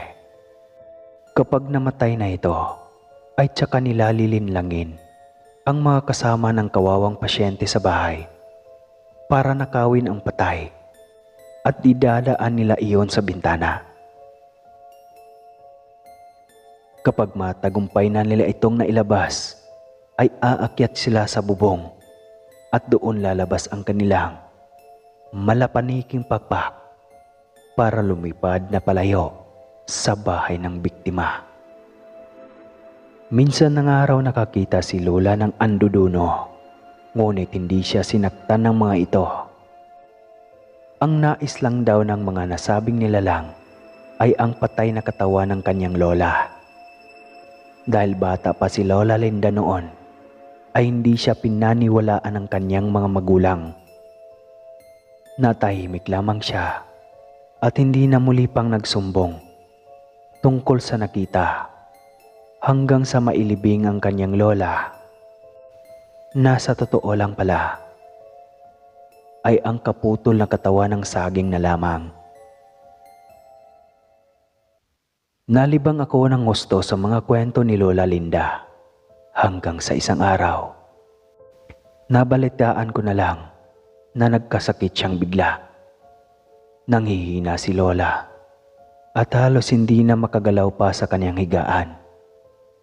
Hula ni Leo, hindi na raw magtatagal ang kanyang abuela. Nalungkot ako sa sinabi niyang iyon. Kahit papano ay naging kaibigan ko na din si Leo. Inalok ko pa siyang dalhin namin sa ospital ang matanda, ngunit ayaw na nito. Hinayaan na lamang namin siya sa kanyang silid at binantayan.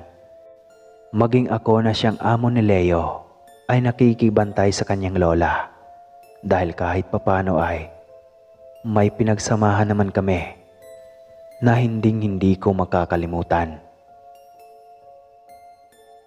Lumipas ang mga araw at lalong lumala ang kalagayan ni Lola Linda. Halos hindi na siya makapagsalita at nanginginig na sa tuwing nagbabalak na bumiling sa higaan. Palaging natutulog at kung minsan ay basta na lang sumisigaw. Hanggang sa isang gabi, nagpaalam ako na magpapasignal lamang sa kalapit na burol. Si Leo ay nagkataong nagluluto noon ng hapunan habang ako ay papaakyat na sa burol. Madilim na sa labas at ang tanging liwanag sa daan ay ang dala kong flashlight. May buwan naman noon pero hindi siya gaanong kalakas at madilim nga ang dinadaanan ko gawa ng may mga puno ito.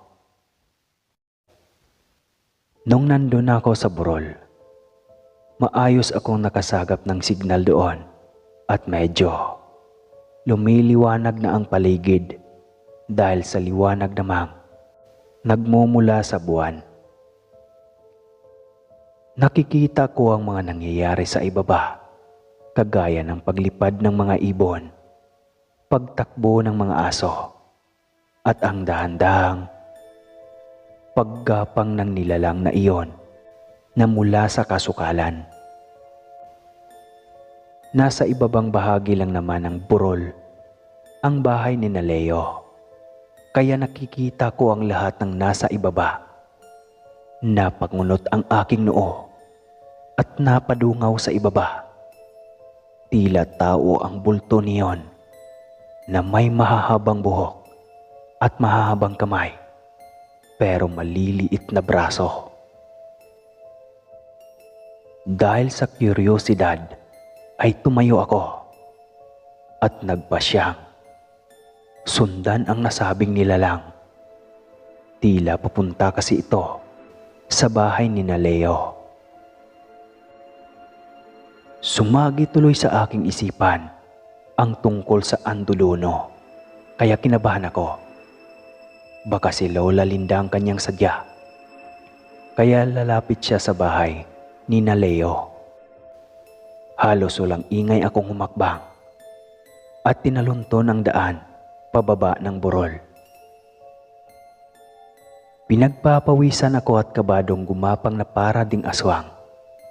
Ang nasa isipan ko ng mga oras na yon, kung totoo nga ang kwento ni Lola, ay talagang siya ang sadya ng nasabing nilalang.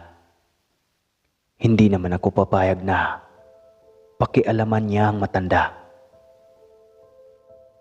Biglaan lamang ang pagkakaroon nito ng sakit, kaya naman hindi ko lubos mapaniwalaan.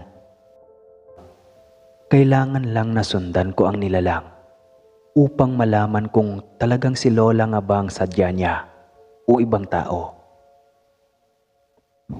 Ang bahay ni Leo ay may mahabang sahig, kaya naman nakikita ko ang nilalang na nasa ilalim.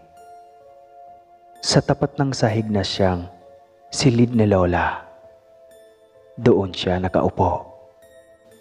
Tila ba may hinahantay na hudyat, kaya naman agad akong kumilos at hinablot ang aswang sa ilalim. Umangil ito at nagpambuno kami habang nagpagulong-gulong sa ilalim ng bahay nila. Nakakapagtakang ni hindi nga nila kami naririnig mula sa loob kahit alam kong ang ingay-ingay na namin habang nag-aangilan at nagsisigawan.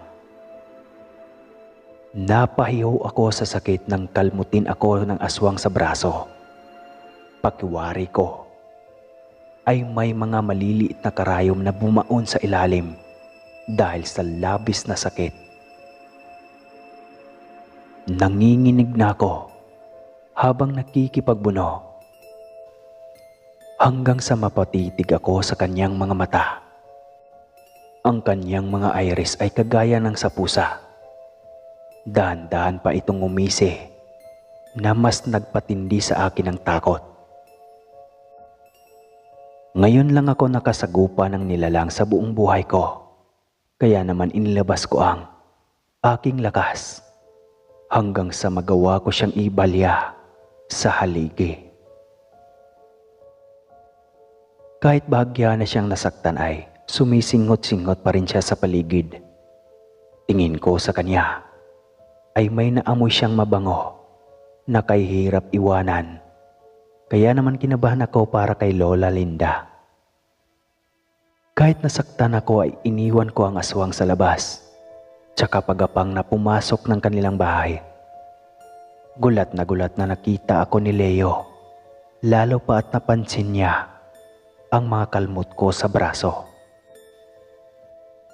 Tinanong niya ako kung ano ang nangyari.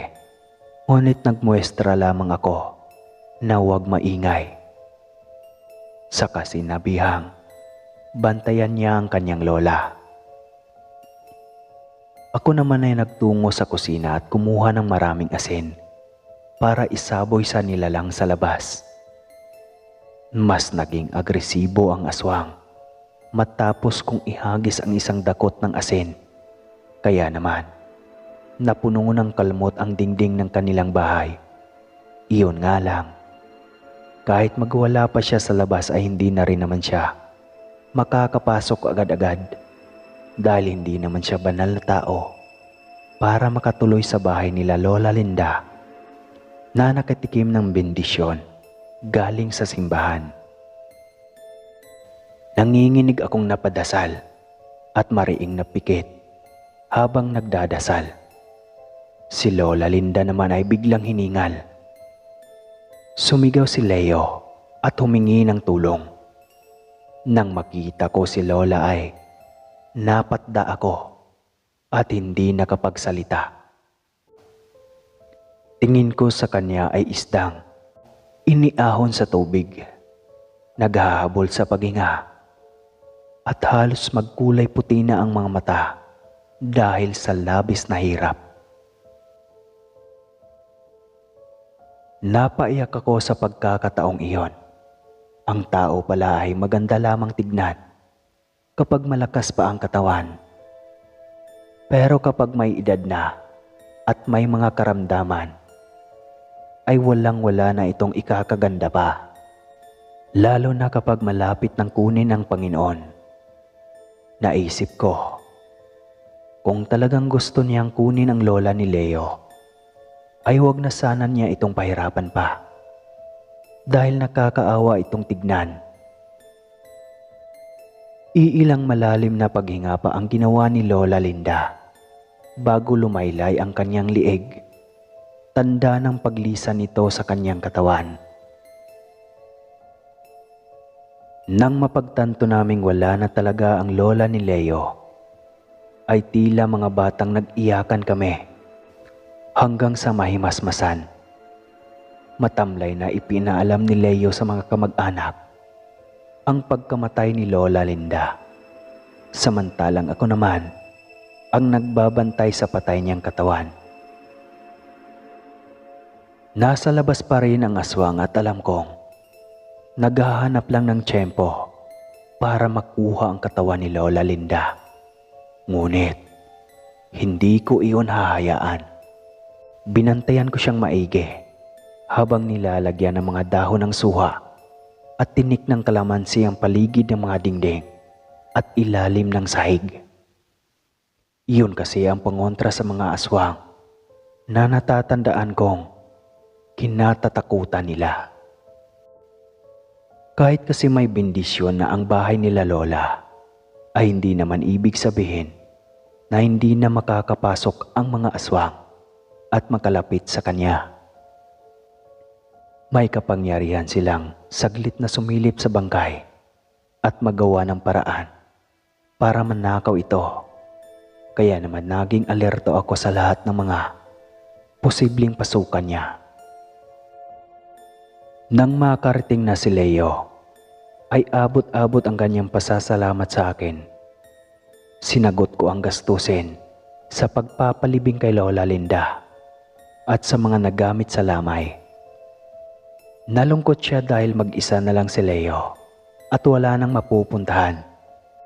Dahilan para magdesisyon akong ampunin na lamang si Leo. Parang kapatid na rin naman ang turing ko sa kanya. Inilibing si Lola Linda makalipas ang 3 araw. Tumanggi na ang iba pang kamag-anak ni Leo na patagalin pa ang burol dahil habang tumatagal ay mas bumibigat umano ang kanilang dibdib na sinang-ayunan ko naman. Maayos namin siyang inihatid sa kanyang hantungan at napagtagumpayan ang layuning huwag makalapit ang aswang sa kanyang bangkay. Batid ko na ngayon na ang mga nilalang na hindi ko pinapaniwalaan ay tunay ngang naglipana sa ating mundo. Kaya naman ang kailangan lang gawin ay maghanap ng pangontra upang maging katakutan din nila tayo. Kung dati ay natatawa ako, ngayon ay hindi. Kapag nakakarinig ako ng mga kwentong aswang, ay nagbago na ako. Nakikinig na ako at nakikipagpalitan ng mga ideya kung paano sila maiiwasan. Nagpatuloy kami sa aming pagtatrabaho bilang amo at tauhan. Pagdating sa bahay ay magkapatid kami ni Leo. Hindi niya ibinenta ang kanyang namanang bahay mula kay Lola Linda. Sa halip ay ginawa namin iyong bahay bakasyunan. Hindi ko na hinihiwalay si Leo at isinasama na kahit saan.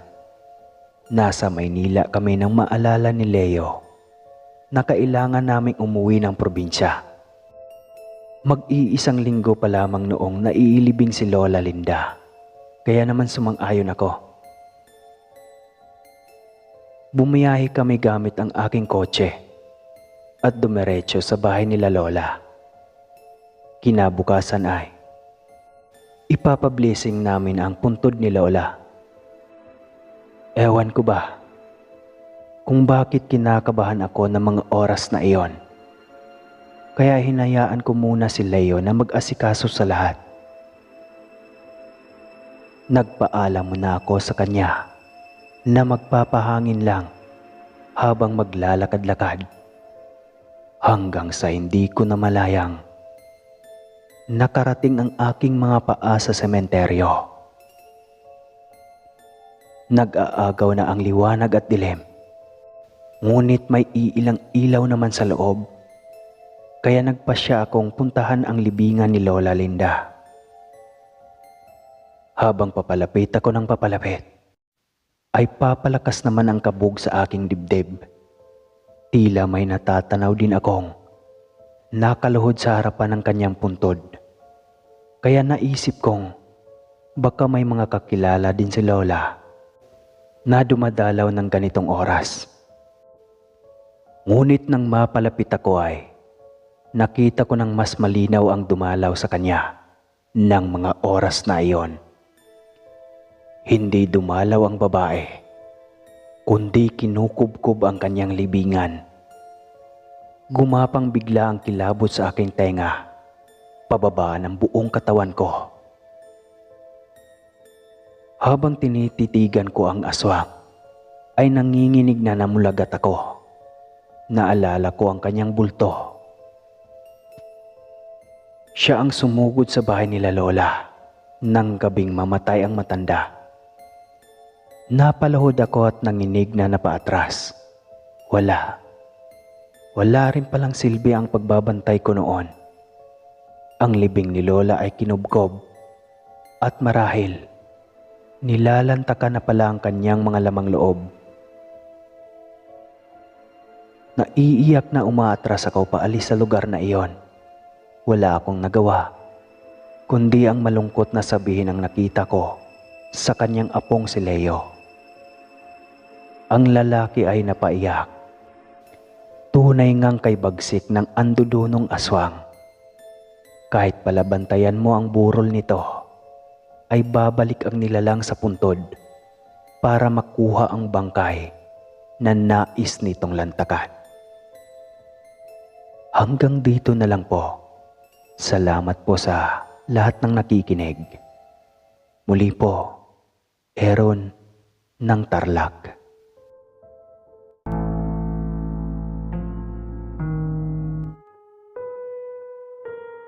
Nicolas, bahala ka na dito ha. Uwi na ako. Alam mo na mga gagawin mo.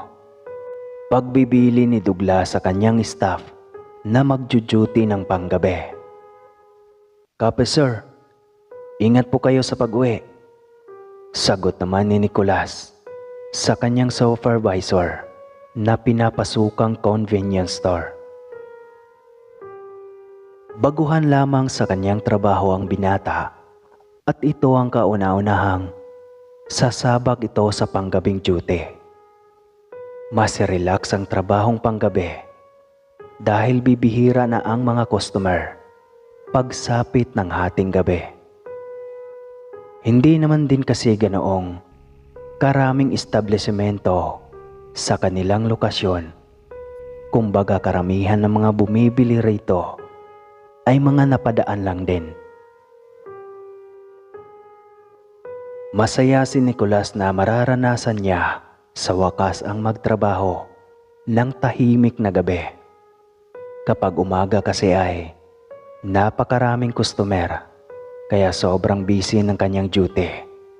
Kahit pakasama nito ang kanyang supervisor ay ngarag na ngarag pa rin ang dalawa. Hindi gaya kapag graveyard shift na tila pagbabantay lamang ng store ang kanyang gagawin. Sumapit na nga ang 11:30 ng gabi. Halos walang nagagawi sa store, kaya nakaramdam ng pagkainip si Nicolas. Lumabas muna ito upang magyusi, bilang wala naman ding customer. Ganon pala sa panggabi, inip ang magiging kalaban. Habang relax na, naghihit-hit buga ng usok si Nicolas, ay may natanaw ito mula sa di kalayuan ng blangkong kalsada. Naaninag nitong isa itong matandang babae. May napakahabang buhok at may bitbit na tila manika. Mabagal itong lumalakad at sa kanyang pakiwari ay isa itong palaboy na may problema sa pag-iisip. Napangisi si Nicolas at itinuloy ang paghihit-hit buga ng usok ng kanyang using nangangalahati na.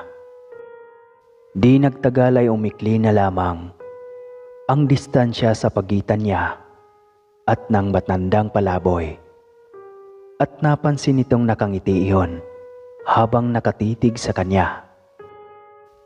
Natigilan si Douglas at napalunok sa kanyang nakita. Aminado siyang kinilabutan siya sa itsurang iyon nang matanda lalo pa sa ngiti at titig nito. Di nagtagal ay nakalapit sa kanya ang matandang palaboy at nagtanong sa kanya kung maaari bang pumasok sa loob ng store at humingi ng makakain. Kumunot ang noo ni Nicolas at sinabihan ng matanda nang, "Nako Ale, sarado na ho, kaya bawal po kayong pumasok sa loob. Kaya nga po nandito ako sa labas, kasi sarado na ho yan." Sinabi ng matanda na ang linaw ng nakalagay sa karatula na open 24 hours. Sinabi pa nitong hindi naman siya ignorante, kaya naiintindihan niyang nakalagay sa karatula.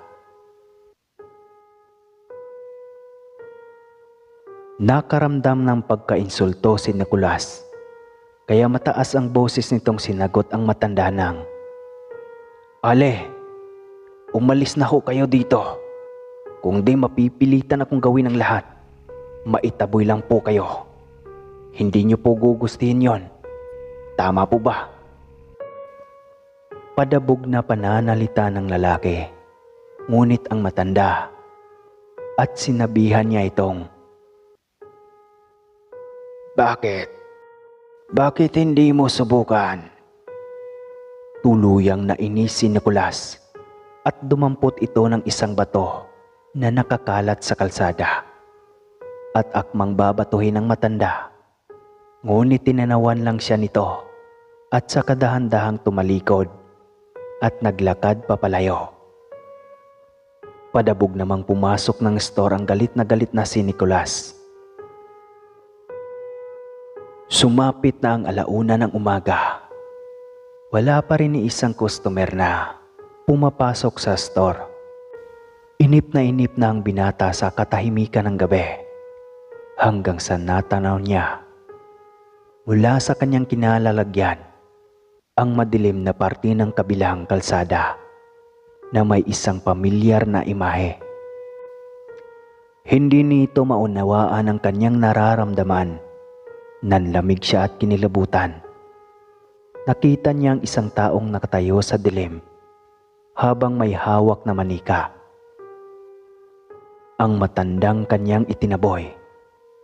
Nakatayo at hindi gumagalaw sa kinalalagyan nito habang naaaninag nito ang kakilakilabot na titig at ngiti. Lalabas na sana ng store si Nicolas upang paalisin ang matanda nang biglang namatay ang lahat ng mga ilaw sa store. Tila nawala ng kuryente at nabalot ng dilim ang buong lugar. Kinuha ng binata ang kanyang cellphone at ginamit ang flashlight nito upang lumabas ng store. Inilibot ni Nicolas ang ilaw na kanyang dala sa loob ng store bago pa ito lumabas. Ngunit napasigaw ito sa natamaan ng kanyang ilaw. Nang sa loob ng store ay nailawan niya ang matandang babae na nasa isang gilid. Nanlilisik ang mga mata nito at nakangiti na nagdulot ng buong kilabot na kumapang sa kanyang buong katawan. Pagkurap nito ay tila bulang naglaho ang nakakatakot na matanda. Sa labis na kaba ng lalaki, pinagpapawisan na ng malagkit at patakbo na nitong tinungo ang pintuan ng store upang lumabas. Ngunit pag-abot nito ay hindi nito mabuksan ang pintuan para lumabas sana. Kahit anong pilit nitong buksan ay tila nakakandado siya sa loob. Pabagsak na binitawan ng lalaki ang pintuan at bahagyang umatras nang walang ano-ano'y. Nakarinig siya ng isang mahinang pagbulong sa kanyang tenga. "Ay Han, sarado na. Itataboy mo ako? Bakit hindi mo subukan?" Dahan-dahang lumingon ang lalaki at pagtutok ng flashlight nito sa kanyang nilingon ay tumambad sa kanya ang duguang mukha ng matandang palaboy na nanlilisik ang mga mata habang nakangiti sa kanya. Napasigaw ang lalaki nang dinakma ng matanda ang kaliwang tagiliran ng binata. Naramdaman nitong bumaon ang mga kuko ng matanda at sa labis na sakit ay tuluyang nahimatay si Nicolas. Nicolas! Hoy! Gising, Nicolas!" Malakas na boses na sambit ni Douglas habang tinatapik-tapik sa mukha si Nicolas upang gisingin. Mataas na ang araw at tapos na ang shift mo. Gulat na bumangon ito at tinanong ang kanyang supervisor kung ano ang nangyari. Sumagot ito sa kanya ng, natulog ka sa duty mo at ako pa mismo ang gumigising sa iyo. Ayun ang nangyari. Itinanong ni Nicolas kung nasaan ang matandang palaboy. Ngunit napakunot lang ng noo ang kanyang supervisor na tila iniisip na gagawa ng dahilan si Nicolas. Kaya hindi na inantay nito ang paliwanag ng binata, ay kaagad binigyan niya ng explanation memo at doon na lang daw magpaliwanag. Pansamantalang isususpende daw muna ng mga ilang araw si Nicolas. Hindi na umangal pa ang binata at dahang-dahang kinapa ang kanyang tagiliran. Naramdaman itong masakit pa rin at marahan itong inangat ang kanyang damit upang silipin ang kanyang tagiliran. At nakita nito ang sugat at bakas ng kamay. Hindi na muli pang pumasok sa kanyang trabaho si Nicolas. Dala-dala pa rin ito ang takot na naiwan sa kanya ng pangyayari nang unang beses siyang mag-duty sa panggabi sa store na iyon. Maraming tao ang hindi pa rin niya makuhanan ng sagot. Sino ang matandang palaboy na iyon? Anong klaseng tao ba siya? O kung tao nga ba talaga siya? At nasaan na kaya ito? Ikaw na nakikinig, ano sa palagay mo? Pwede ka bang sumilip sa inyong bintana ngayon at tignan kung nariyan siya sa labas ng bahay mo?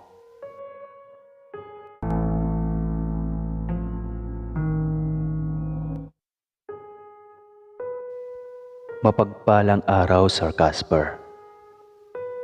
Itago mo na lang ako sa pangalang Nami. Nasa edad 32.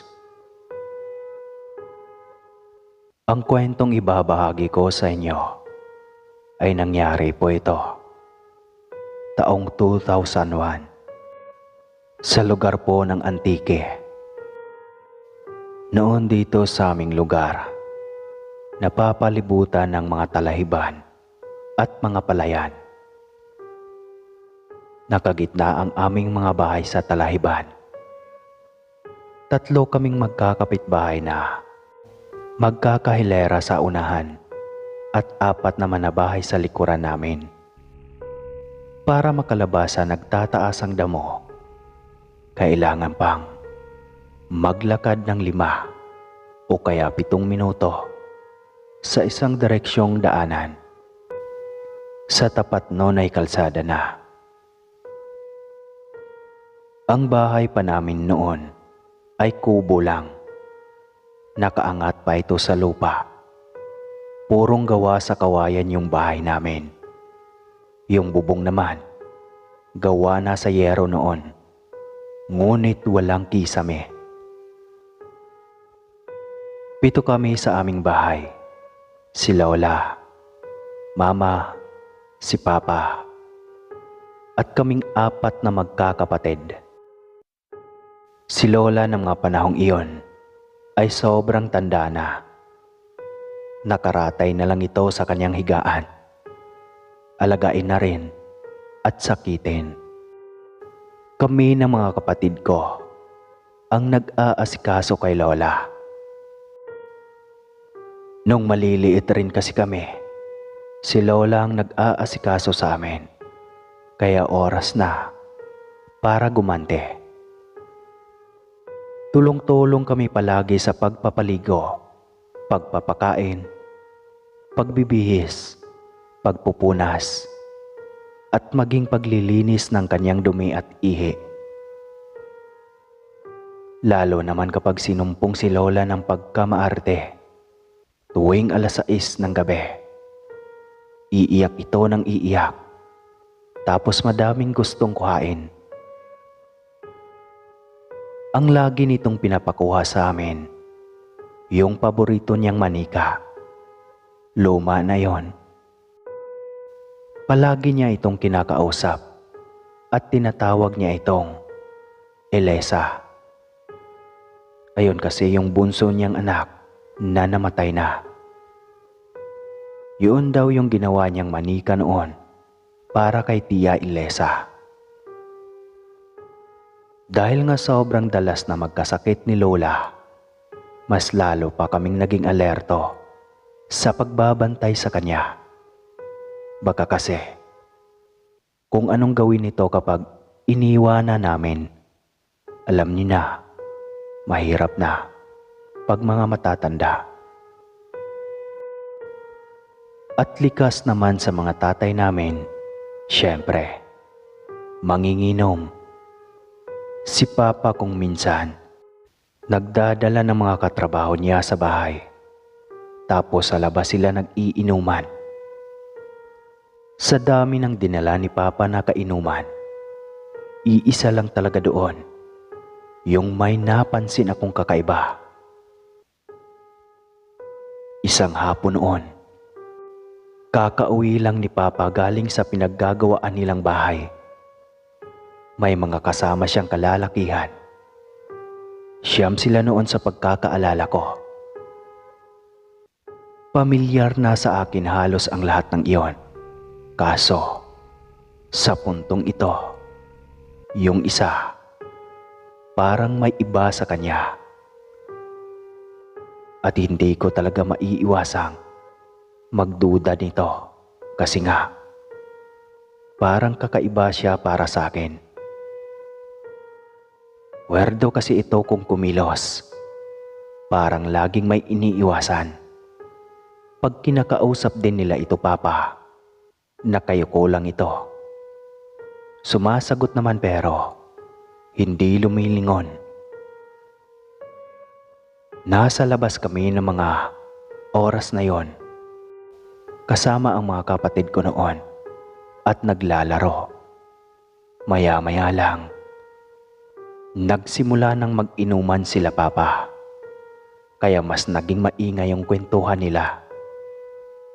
Bilang bata pa naman, di naman nila ako napapansin na nakikinig ako sa usapan nila. Medyo madilim na noon, siguro mga bandang 6:00 na. At sa oras na to, nagsimula na muling sumpungin si Lola. Agad itong tinakbo ng iba kong mga kapatid. At ako naman, naiwan lang. Ako na kasi ang nagbabantay kay Lola kanina. Kaya sa ngayon, ay sila naman. Nakatitig ako sa kasamahan ni Papa. Nung nagsimulang sumpungin si Lola, nakita ko itong inangat yung ulo niya. Nilibot niya yung paningin niya. Nakita kong tumitig iyon sa kinaroroonan ng kwarto ni Lola at nagsimulang manlisik yung mga mata niya. Natakot ako kaya di ko na siya tinignan. Narinig ko naman si Papa noon na nagwika ng Ilonggo. Tatagalogin ko na lang para sa inyo. Nanay ko yan, buddy. Pagpasyensyahan mo na, matanda na eh. Agad akong lumingon sa lalaki. Nakita ko itong umisi kay Papa. Yung parang mas ginanahan siyang makipag-inuman. Na kanina ay nakayuko lang, tas tahimik. Pero ngayon, parang bigla siyang sumigla. Kumunot ang noo kong tumitig sa kanya. Nagulat naman ako nang mapalingon ito sa akin. Bigla iyong umisi. Natakot naman ako. Kaya pumasok na lang ako sa loob. Naabutan ko si Lola na kinakausap na naman niya yung manika. Panay sabi ito ng, "Elisa, anak ko, tulungan mo ako. Ayoko na dito. Tinititigan ko lang ito habang nakaupo sa papag niya. Maya-maya, nilapag na nito yung manika. Tumigil na yung sumpong niya. Kaya pinahiga na ako nito sa tabi niya. Ako kasi ang paboritong apo ni Lola. Kaya ako ang katabi niya palagi sa pagtulog. Samantalang, di pa rin talaga mawala sa isip ko yung lalaki kanina. Bakit siya biglang nagkaganon? Di ko na malayang nagdilim na pala. Sumilip ako sa aming bintana at nakita kong buhay na buhay pa rin sa pagkukwentuhan sila Papa habang si Lola noon ay tulog na. Ako naman hinanap ko kung nasa na yung lalaki kanina. Nakita ko itong nakikipagkwentuhan din. Pero parang di talaga siya mapakali. Iba talaga yung presensya niya. Natapos siguro sila 8:00 na. Nagsipagpaalam ng uuwi yung mga kasamahan nila Papa. Nagpaalam na rin yung lalaki. Pero bago pa ito maglakad papalayo, tumitig pa iyon sa kwarto namin ni Lola. Tapos inalis niya rin agad. Grabing kawerduhan na talaga yung nahahalata ko sa kanya nun. Pagpasok ni Papa sa loob, lumabas naman ako ng kwarto para uminom ng tubig. Narinig kong nagtanong si Mama sa kanya. Sino yung isa? Bagong kasamahan niyo ba? Pagtatanong nito kay Papa. Oo, si Dodoy. Taga Batangas raw. Dayo siya. Sagot ni Papa. Gusto ko sanang tanungin si Papa kung bakit ganoon ang ugali ng lalaking iyon. Subalit, naisip ko rin kung sisingit kasi ako sa usapan, baka mapagalitan ako. Kaya di na lang ako sumabat. Bumalik na ako noon kay Lola. Nagulat ako nang magsalita ito. Nami, nandito siya, di ba? Malapit na ako. Wika ni Lola. Ako naman siyempre, takang-taka. Hindi ko kasi siya maunawaan kung ano ang ibig sabihin ni Lola. Kaya tinanong ko ito. Lola, ano yun? Tanong ko. Malapit na ako, Apo. Siya na atang sundo ko. Muling sabi nito. Hindi ko naman ito maintindihan, kaya di na ako nagsalita. At hinayaan ko na lang magkwento si Lola. Hanggang sa nakatulog na kami noon. Normal naman yung buong gabi nung araw na yon. Pero kinabukasan, doon na talaga nagsimula yung kakaiba. Hapon pa lang, si Lola ay panay na iyak nito at ang sabi, ayoko nang sumama. Ayoko pang sumama. Dito na lang ako. Pinapakalma namin ito, ngunit ayaw talaga. Sumapit muli ang gabi noon. Dahil ako ang katabi ni Lola, pinilit kong hindi matulog para mabantayan ito. Baka kasi mamaya maglayas pa ito. Maraming beses na kasi nangyari iyon. Tumahimik naman si Lola at maya-maya lang nakatulog na ito. Ako naman ay di ako madalaw-dalaw ng antok. Kaya nakiramdam na lang ako sa paligid. Laking gulat ko nang maya-maya may narinig akong hingal. Literal na parang pagod na pagod o kaya uhaw na uhaw. Hingal na hingal talaga ng ganon. Imposibleng aso. Kasi mula noon, ngayon ko lang narinig yung ganoong klase ng ingay. Mas pinakinggan ko pa iyon lalo. Napagtanto kong nasa ibaba iyon ng bahay. Natatakot akong sumilip, pero ginawa ko. Abot kasi ng ilaw ng gasera sa kwarto namin ni Lola, yung ilalim. Kaya dahan-dahan pa ako noon. Nag-iisip pa ako na parang kung papaano sisilip. Akmang sisilip na ako nang biglang umungol naman si Lola. Ngunit desidido na ako. Agad akong sumilip sa aming sahig. Doon ko nakita yung taong itim. Nakatingala iyon doon mismo sa parte ng pinaghihigaan ni Lola. Nakita ko rin itong nakanganga at naglalaway. Naaninag ko ding nagliliwanag yung mga mata nito. Doon ko naman narinig si Lola na, "Andyan na siya. Kukunin niya ako. Ayaw ko pa." Nagmamakaawa nitong sabi. Agad kong inangat yung ulo ko, tapos lumapit ako kay Lola. Doon naman nawala yung hingal. Agad kong tinawag sila mama. Pumunta sila sa kwarto namin. Doon ko sinabi yung nakita ko. Muntika na nga nila akong hindi mapaniwalaan. Pero kitang-kita nila sa akin yung takot. Napasabi na lang si Papa nang, "Aswang na gala ang gustong kumuha kay nanay. Dapat magdoble ingat tayo sa ngayon. Mga matatanda yung hinihigupan nila ng lakas.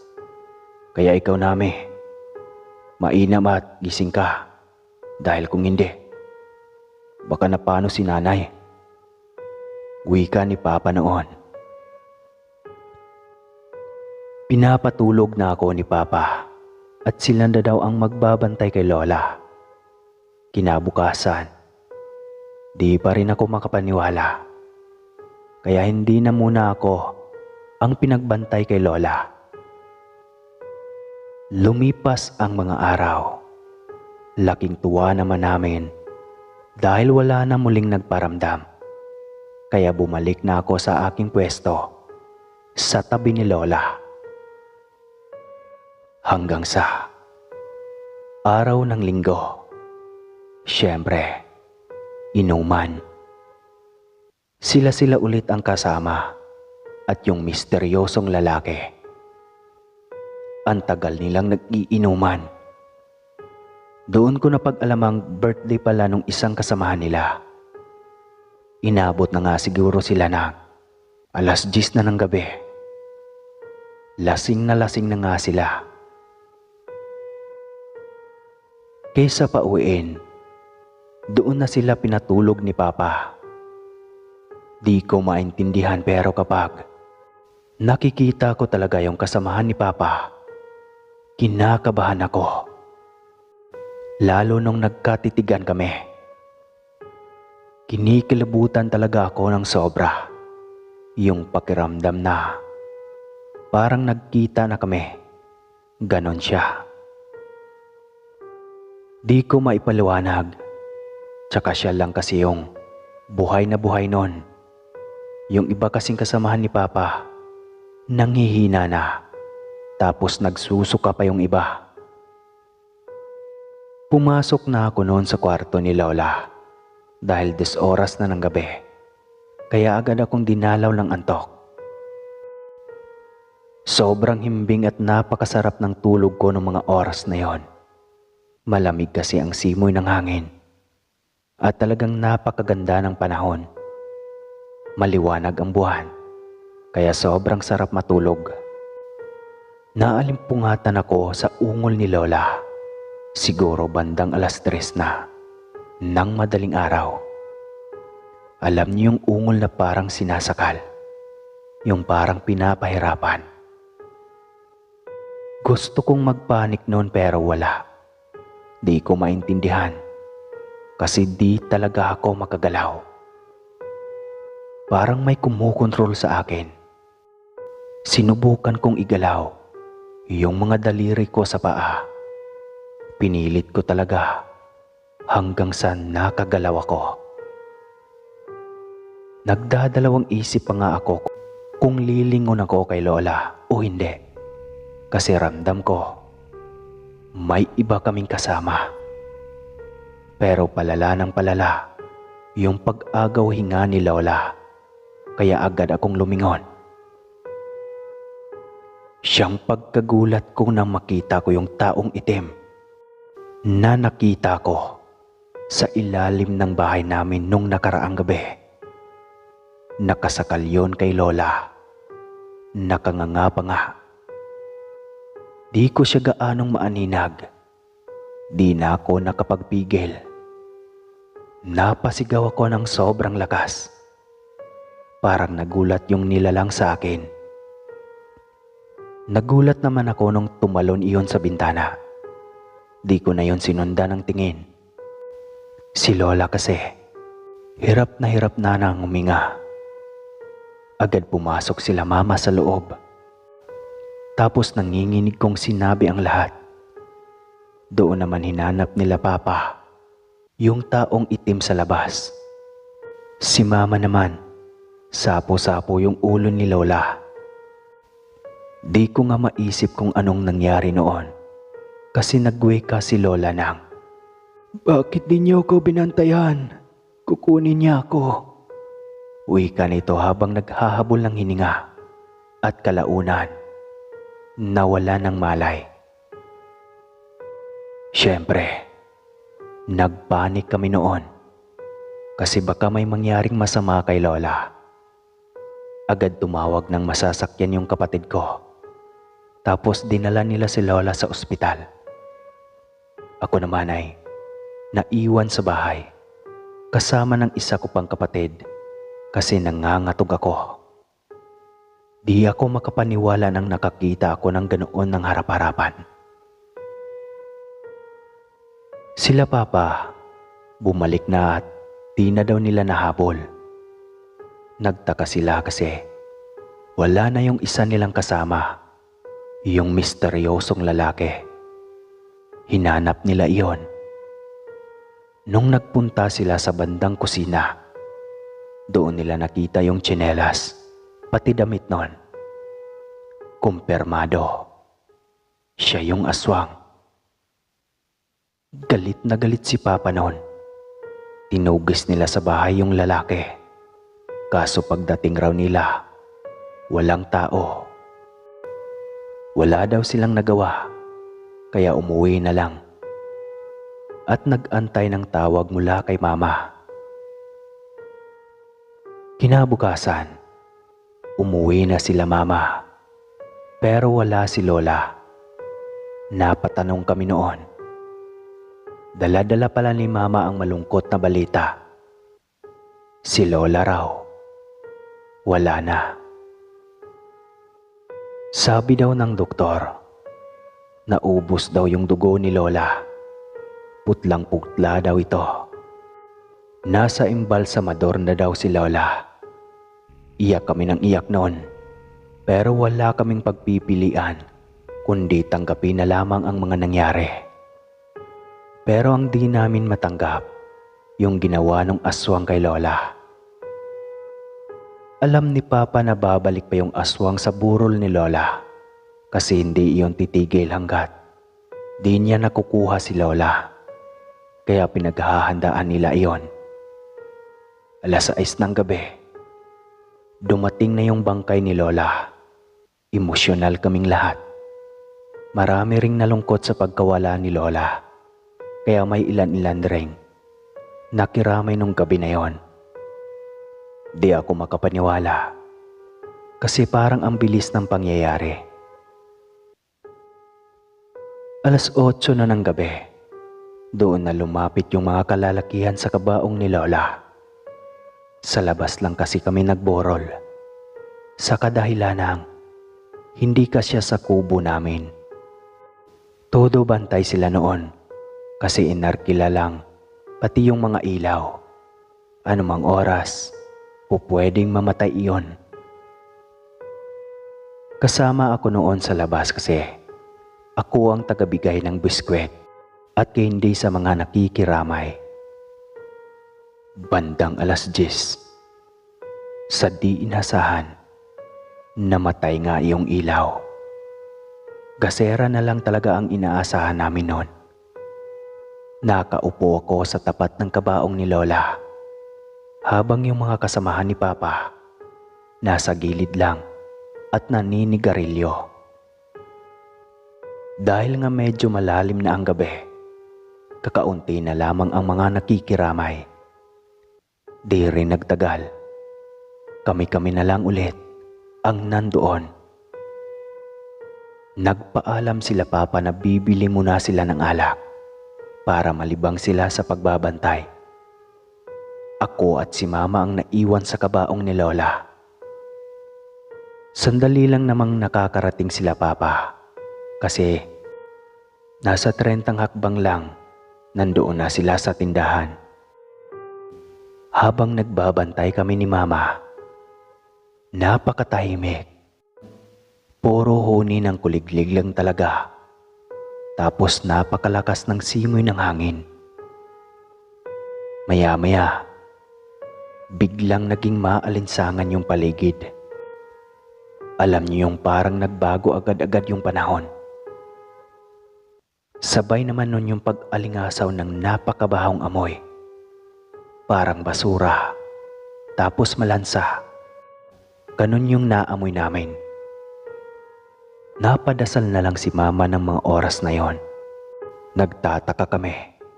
Napakatagal nila Papa. Kaya nilakasan na namin ni Mama yung loob namin. Lumapit kami sa kabaong. Doon mismo sa pangbukas. Delikado kasi. Palitan ng puno ng saging iyon pag nalingat kami. Maya-maya lang, may narinig na kaming kalusko sa paligid. Mas lalo kaming naging alerto ni Mama. Maya-maya, nararamdaman namin yung kabaong na gumagalaw na. Sa sobrang dilim talaga nun, di namin maaninag, basta nakabantay lang kami sa bukasan. Nagsisisigaw na kami ni Mama nun kila Papa. Tinakbo ni Mama yung gasera, tapos tinapat sa gumagalaw sa kabaong. Gulat na gulat kami ni Mama sa nakita. Nakita ko ng mas malapitan yung nilalang. Nagkatitigan kaming dalawa na parang nagkita na kami. Si Mama naman binato yung aswang. Pakiramdam ko, di naman ito mananakit. Kaso, inunahan ni Mama. Nagulat kami nang biglang naging agresibo yung aswang. Umangil na ito ng umangil. Akmang dadambahan na nito si Mama. Nang biglang, nagsisigaw sila Papa. Tumakbo sila Papa sa amin ni Mama. Pinalibutan nila yung nilalang na noon ay galit na galit na. Nagulat naman kami nang biglang sinuntok ng kasamahan ni Papa sa likod yung aswang, dahilan para mapalahod iyon. Agad hinawakan nila Papa yung magkabilang braso nun, tsaka nila pinaamin kung sino siya. Hindi nagsasalita yung nilalang, kaya binantaan ito nila Papa na pupugutan ng ulo. Nagulat na naman kami nang biglang nag-anyong taong hubot-hubad iyon at nagwika ng, "Wala naman akong intensyong manakit, Dong. Ang sa akin lang naman, mapawi yung gutom ko. Buhayin mo ko, Dong, para sa mga magulang ko." Pagmamakaawa ng aswang. Pagkaangat ng ulo nito, nakita namin yung kasamahan ni Papa at yun ay iisa. Galit na galit si Papa noon. Kasi diba, kung di niya hinigop yung lakas ni Lola, hindi mamamatay si Lola. Pero wala na. Nangyari na ang nangyari. Napagkasunduan na lalayas na lang yung katrabaho niya dahil kung hindi ay papatayin siya. Agad tumakbo yung lalaki at humingi ng pasyensya. Magmula nung lumipas yung gabi na yon hanggang sa huling hantungan ni Lola, wala nang pagpaparamdam ang nangyari. Masakit man pero kailangan tanggapin na oras na talaga ni Lola. At hanggang ngayon, hindi ko pa rin talaga makakalimutan yung karanasan namin ng minsang atakihin si Lola ng aswang na gala. Hanggang dito na lang po, Boss Caspar. Salamat po sa pagbigay ng oras sa kwento ko. Nami po ng Antique.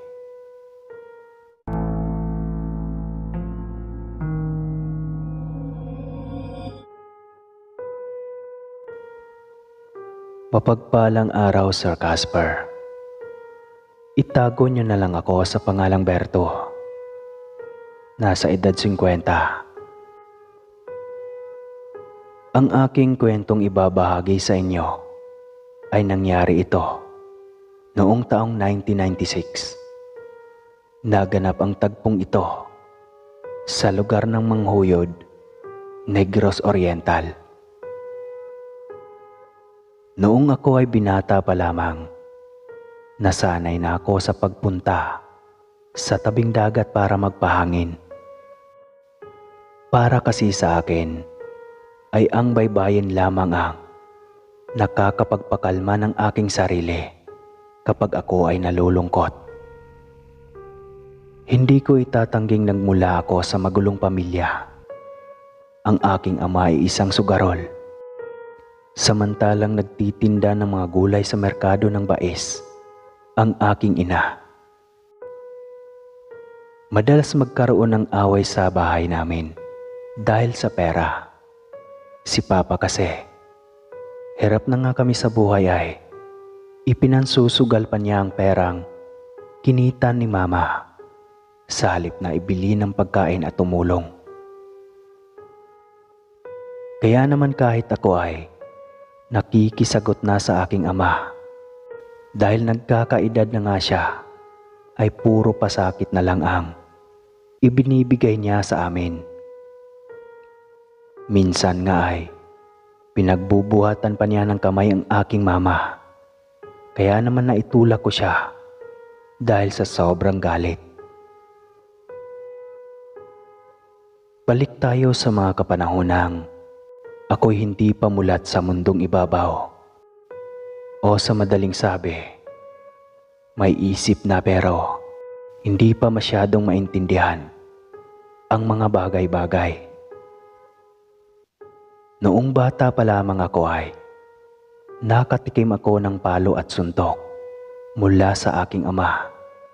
Ngunit hindi naman yata tamang hanggang ngayong malaki na ako ay mananatili pa rin siyang ganyan. Hindi na makatao ang kanyang ginagawa, lalo pa at ginagawa naman ni Mama ang lahat upang mapabuti ang aming pamumuhay. Nagsimula lang naman si Papa na maging ganyan nang mamatay ang aking kuya. Bata pa lamang si kuya nang humiwalay sa amin. Sanggol pa lamang ako noon nang mangyari ang isang trahedyang hindi namin inaasahan. Si kuya na 10 taon na ay sumama sa kanyang mga kalaro sa dalampasigan para maligo. Ayon sa kalaro niyang si Junior, hindi na nila namalayang napapalayo na pala sa tabing dagat si kuya at papunta na sa malalim. Kaya naman, tinangka pa sana nila itong sagipin dahil nagkataong nariyan ang tiyuhin ni Junior. Ngunit huli na sila. Basta na lang daw lumubog si kuya at nawala ng halos 3 araw. Iyak ng iyak si Mama dahil hindi nagpaalam sa kanya si kuya na pumunta pala at maliligo sa dagat. Si Papa ng mga panahong iyon ay abala sa pagtatrabaho. Tila sila ay pinagsakluban ng langit at lupa nang sa ika-4 na araw ay natagpuan ang bangkay ni Kuya sa kabilang isla. Sa tulong naman ng isang mangingisda nang aksidenteng makuha sa kanyang lambat ang katawan ng aking kapatid nang mangisda siya. Lahat ay naniniwala na kinuha raw ng Siyokoy si Kuya at nakatira na ngayon sa ilalim ng dagat. Pero hindi naman ako naniniwala sa mga ganoon. Para sa akin, aksidente ang nangyari at walang dapat sisihin. At isa pa, ay wala naman akong nakikitang kakaibang nilalang sa buong buhay ko. Kaya hindi ako kumbinsido sa kwentong Siyokoy. Nang malaman iyon ni na Mama at Papa, ay nagkumahog sila sa pagtawid sa kabilang isla at naghinagpis ng sobra-sobra. Halos hindi na nga raw ako naasikaso ni Mama. Lalo pa at si Papa ay nagwawala sa buong durasyon ng lamay hanggang sa ilibing si Kuya. Sinisisi niya si Mama sa nangyari na kung sana raw ay binantayang maigi ni Mama ang aking kapatid. Dati ay umiiyak ako at natatakot kapag pinagbabasag na ni Papa ang mga gamit namin sa bahay. Pero ngayon ay hindi na ako natatakot. Kahit 25 na ang edad ko, ay may respeto ako sa aking Papa. Maliban na lang kapag nakikita ko siyang sinasaktan si Mama. Natuto na akong sumagot at ipagtanggol ang aking ina. Naawa ko sa kanya dahil halos buong buhay niya ay hindi siya naging masaya. Kaya naman para makita ko siyang napapangiti, ay palagi ko na lamang na nililibang si Mama. Binibiro ko siya at pinapatawa. Kaya naman, kahit papano, ay alam kong nakakalimutan niya ng pansamantalaang sakit ng pagkawala ni Kuya. Isang hapon, kaalalay ako ni Mama sa pagliligpit ng kanyang mga paninda nang galit na dumating si Papa. Sininghalan niya si Mama sa harapan ng maraming tao, kaya naman nag-init ang aking ulo.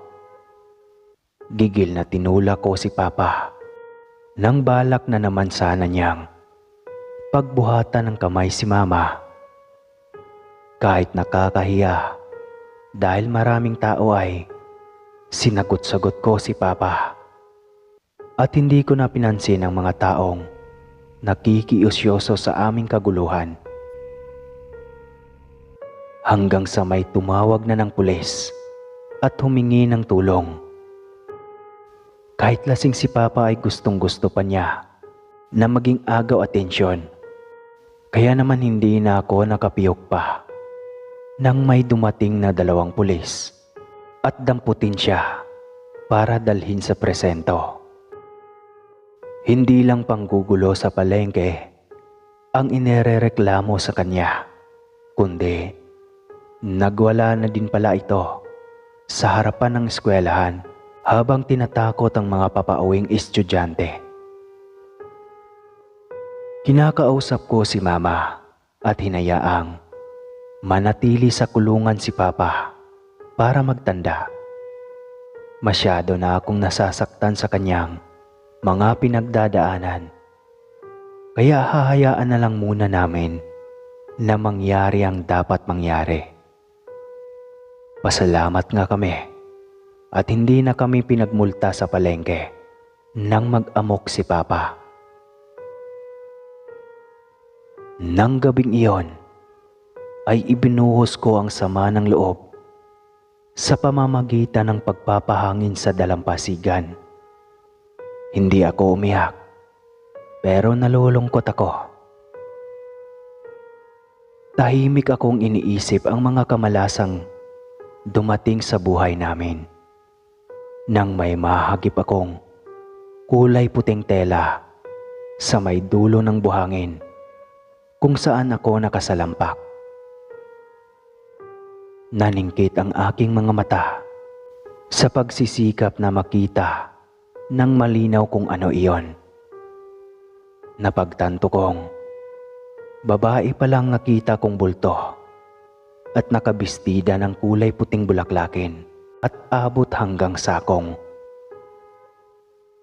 Tumayo ako at nagpasyang lumapit sa kinaroroonan niya. Ngunit iniwasan ko namang makita niya ako. Tahimik akong nagkubli sa likuran ng punong niyog at pinagmasdan siyang biglang nagtanggal ng kanyang damit at umusal ng mga hindi ko maintindihang mga kataga. May nakita akong ipinahid niyang tila langis sa katawan na nagbigay kintab sa kanyang balat. Kaya naman napaisip ako kung ano ang ginagawa niya. Maganda ang babae, may mahabang buhok at balingkinitang katawan. Subalit, nagulat ako nang sa dahan-dahan niyang pagpapahid ng kung anong langis na iyon sa kanyang katawan, ay nagbabago ang kanyang balat at tila ba nagkakaroon ng mga balahibo na kagaya ng sa manok at unti-unting bumubukadkad hanggang sa makabuo ng isang nakaririmarim na pakpak. Panghihilakbot ang aking nararamdaman, Sir Casper, sa mga oras na iyon, lalo pa't nakita kong umusbong ang matulis niyang pangil sa bibig.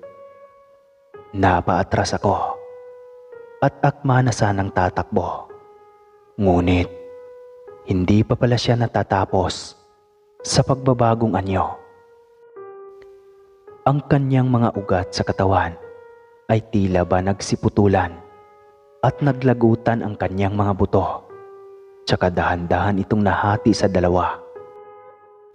Tingin ko sa kanyang bewang ay malaking takip ng banga na kay bigat buksan dahil sa hirap nitong maghiwalay.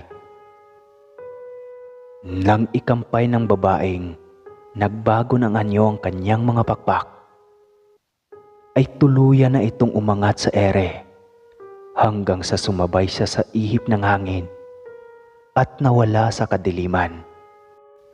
Gayunman ay naririnig ko pa ang kanyang pakpak na ikinakampay na animoy, kumot na nilalaro sa hangin hanggang sa humina iyon at mawala. Tsaka ako nanginginig na lumabas mula sa aking pinagtataguan. Ano ba ang nakikita ko? Isa iyon sa mga nilalang na hindi ko inaakalang totoong nasa ating mundo. Isang manananggal. Takot at kaba ang aking nadarama sa isiping baka sa bayan iyon pupunta at mambibiktima. Kahit hindi ako naniniwala sa nasabing nilalang, ay kinukwentuhan ako ni Mama ng kung ano ang katangian ng nasabing nilalang. Ang manananggal ay nang bibisita sa mga kabahayan kung saan may naaamoy silang manganganak, at kung makakasalubong man sila ng mga mabibiktima sa daan, ay kinakain nila ang mga lamang loob ng kanilang biktima, lalo na ang atay at puso. Pinakakinatatakutan ang nasabing nilalang dahil mas mabangis pa ito sa ordinaryong aswang na nag-aanyong aso o kung ano pa mang hayop. Ang tanging magagawa ng kung sino man ang bibiktimahin ay huwag maghihiwalay ng tansong kutsilyo o itak na pinahira ng katas ng kalamansi ang talim. Ang talim niyon ay kay hirap pagalingin, lalo na kapag may kalamansi, dahil maaaring maagnas ang kanyang bituka at masunog ang kalahati. Kung may kasama naman ang isang tao, mas magandang dalawa ang aatake sa manananggal, dahil yung isa ang makikipagsagupaan sa may pakpak niyang kalahati, samantalang ang isa naman ay lalapit sa kaputol nitong kalahati para budburan ng asin, abo at katas ng kalamansi ang kanyang pang-ibabang katawan. Kapag nangyari iyon ay maaaring hindi makalapit pa ang kanyang mga pakpak na kalahati at masunog ang buong katawan sa sinag ng araw sa umaga na mabilis nitong ikamatay. Magaling magpanggap ang mga manananggal dahil hindi mo aakalaing magiging isang napakagandang babae nito sa umaga at isang malademonyong nilalang sa gabi. Kaya naman sa pagkakataong iyon ay hindi agad matanggap ng aking isipan ang aking nakita. Hindi ako nakontento at lumapit ako sa kaputol. Nang makita ko ang kumukulo niyang mga lamang loob na nahahati din pala, ay napasuka ako. May umaalingasaw na masangsang na amoy mula doon. At may bumubulwak pang tila asido na kapag tumutulo sa damuhan, ay tila nasusunog ang mga dahon. Ipinilig ko ang aking ulo at umatras sa nasabing kaputol. Dinadagundong ng kaba ang aking dibdib. Pakiwaray ko nga ay lalabas na sa aking dibdib ang aking puso dahil sa kaba at tensyon. Anong gagawin ko? Aaminin kong natuliro ako ng mga panahong iyon, Sir Casper. Nakalimutan ko bigla ang aming suliranin at mas naging malinaw ang aking nakita ngayon. Parang kay hirap paniwalaan na totoo ang mga nasabing nilalang. Sa halip na pakialamanan ito, ay nandidiring lumayo ako at kumaripas ng takbo pa uwi sa aming bahay. Hingal na hingal akong napasandal sa likuran ng pinto at halos mapugto ang hininga habang napapadausdo sa aming sahig. Simulat sa pool ay iyon pa ang pinakamabilis na takbong ginawa ko sa tanang buhay ko. Kaya naman, nagtaka tuloy si Mama na noon ay gising pa pala at hinihintay ako. Nagtanong siya kung bakit tila takot na takot ako. Lumapit ako kay Mama at nagmano, tsaka uminom ng tubig. Nanginginig na sinabi ko sa kanya ang aking nasaksihan. Maging si Mama ay napanganga at hindi makapaniwala sa kanyang narinig mula sa akin. Sabi niya, bakit raw hindi ko nilagyan ng asin ang kalahati ng katawan nito, gayong pagkakataon ko na para gawin iyon. Bigla akong napaiyak at sinabing natakot kasi ako sa aking nakita, lalo pa't kay pupula ng kanyang mga mata. Mabuti na lang at nakakaintinding niyakap ako ni Mama at tinanong kung nakita ba ako ng nilalang. Umiling lang ako. Aniya, mabuti naman daw at hindi ako nakita dahil tatandaan daw ng manananggal ang aking mukha at babalikan ako. Bago pa man ako makatango, ay nakarinig kami ng ingay sa labas ang aming kapitbahay na si Josie at tila umiire at ang alam namin ay malapit na ang kabuwanan nito.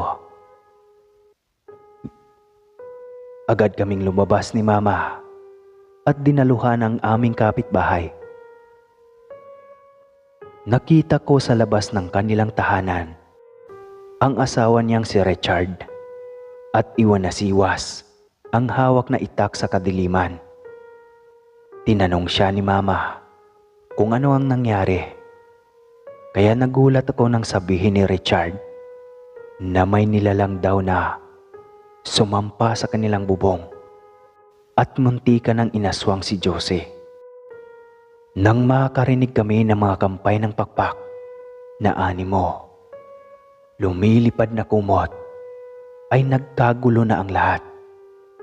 Nilingon ako ni Mama at sinabing, kailangan kong maging matapang sa pagkakataong ito. Inutusan niya akong kumuha ng asin, abo at kalamansi. Kailangan ko raw budburan ang kaputol ng katawan ng aking nakita upang lubayan sila ng manananggal. Kahit natatakot ay tumango ako at kabadong nagtungo sa tabing dagat para puntahan ang kalahati na nagtatago sa madilim na bahagi ng mga puno ng niyog. Napapikit ako ng tila ako papanawa ng ulirat dahil sa takot. Kaya ko ito, kakayanin ko. Pero sa totoo lang, nanlalamig ako ng husto, Sir Casper. Hindi ko alam kung bubuhayin pa ba ako ng manananggal kapag nakita niya ang balak kong gawin sa kanyang katawan na naiwan sa baybayin. Napaantanda ako at ipinagkatiwala ang aking sarili sa ating Panginoon. Kung ano man ang mangyari sa akin ay siya na ang bahala dahil may tiwala ako sa Kanya. Unti-unting nawala ang takot sa aking dibdib, kaya dahan-dahan kong nilapitan ang katawan na hanggang ngayon ay naruroon pa rin. Matinding kuryosidad ang nag-udyok sa akin upang titigan ko muna ang kaputol niyang katawan at nakalimutan ko ang tungkol sa asin. Tila ako'y nahipnotismo at nawala sa aking sarili. Hanggang sa may narinig akong kumot na ikinampay papalapit sa aking kinaroroonan.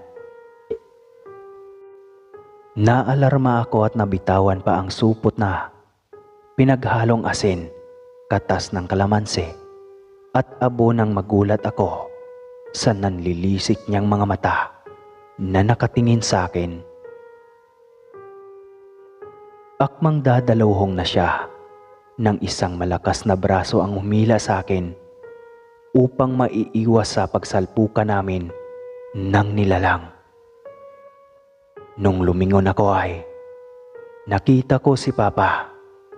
May hawak itong itak habang sumisigaw siya na ibudbud ko na raw ang asin sa kaputol na bahagi ng nilalang habang nilalansin niya ito. Natitigilan akong napatitig sa kanya nang suminghal siya matapos kalmutin si Papa. Dinaklot ng takot ang aking puso, kaya naman mabilis akong tumayo at nagmamadaling lumapit sa nakatayong kalahating katawan. Walang pagdadalawang isip na ibinuhos ko ang laman ng supot, dahilan para mapasigaw ang manananggal. Umatungal ito at halos mawawala na ng boses dahil sa nadaramang kirot. Nagkikikisa ito habang ikinakampay ang kanyang pakpak hanggang sa mukha itong eroplanong bumagsak mula sa langit at naglulupasay sa buhanginan. Si Papa ay nilapitan ko at naiiyak na niyakap nang makitang isa ang kanyang kaliwang mata sa nawasak ng kalmutin ito ng mahabang kuko ng manananggal. Papaliwanag na at umahangos nang dumating si Mama at napaiyak sa nakita. Napag-alaman naming pinalaya pala si Papa sa presento at nangakong hindi na mang-aamok pa. Nang pauwi na siya ay nakita niyang nagkakagulo kami at natakot daw siya sa aking kaligtasan nang malaman niyang pupuntahan ko ang kaputol na katawan para budburan ng asin. Natigilan ako nang sabihin niyang nagsisisi siya sa ginawa niya sa amin. Mahal na mahal lang daw niya si Kuya, kaya nalungkot siya sa pagkawala nito. Ngunit nang makita niya kami ni Mama na nasa bingit ng kamatayan, ay muling bumalik sa kanya ang sakit ng pagkawala ni Kuya at inisip na kailangan niya kaming iligtas. Ayaw niyang mawala kami sa kanya. Nang makita namin ang paglabas ni Haring Araw, ay umusok ang magkakaputol na katawan ng manananggal at naging abo ito. Nagyakapan kami at nagkapatawaran. Batid kong magbabago na si Papa Sir Casper. Kahit nakaranas kami ng hindi magandang pinagdadaanan, ay nagpapasalamat pa rin ako. Kasi naging daan ang pagsulpot ng nasabing nilalang upang maging maayos kami bilang pamilya. At hanggang dito na lang po. Salamat po sa pakikinig ng aking kwento. Berto ng Negros Oriental.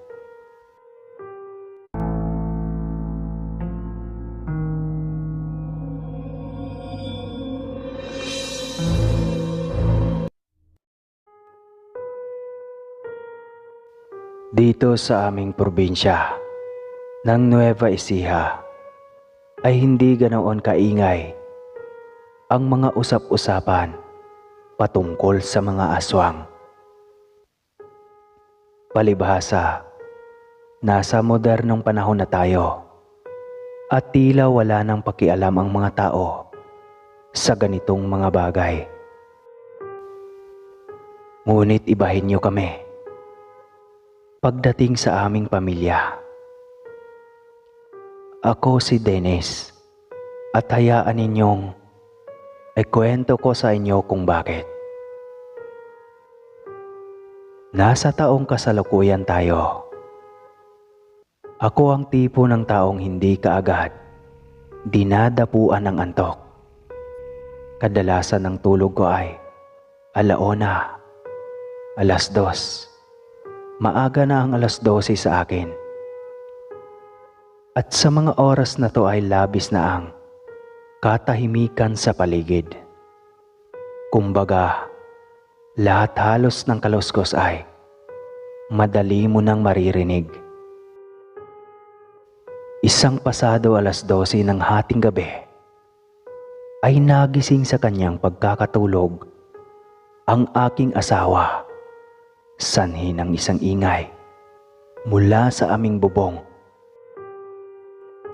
Sanay na ako sa gabi-gabing mga ingay sa aming bubungan dahil palaging dinaraanan ito ng mga pusa na tumatalon mula sa mas matataas na bubungan ng aming mga kapitbahay. Ngunit sa pagkakataong ito, ay ibang klase ang ingay nito. Tila galing ito sa isang mas malaking nilalang na narinig naming tumalon. Tila galing ito sa mas malaking nilalang na narinig naming tumalon ay dahan-dahang lumakad sa aming bubungan.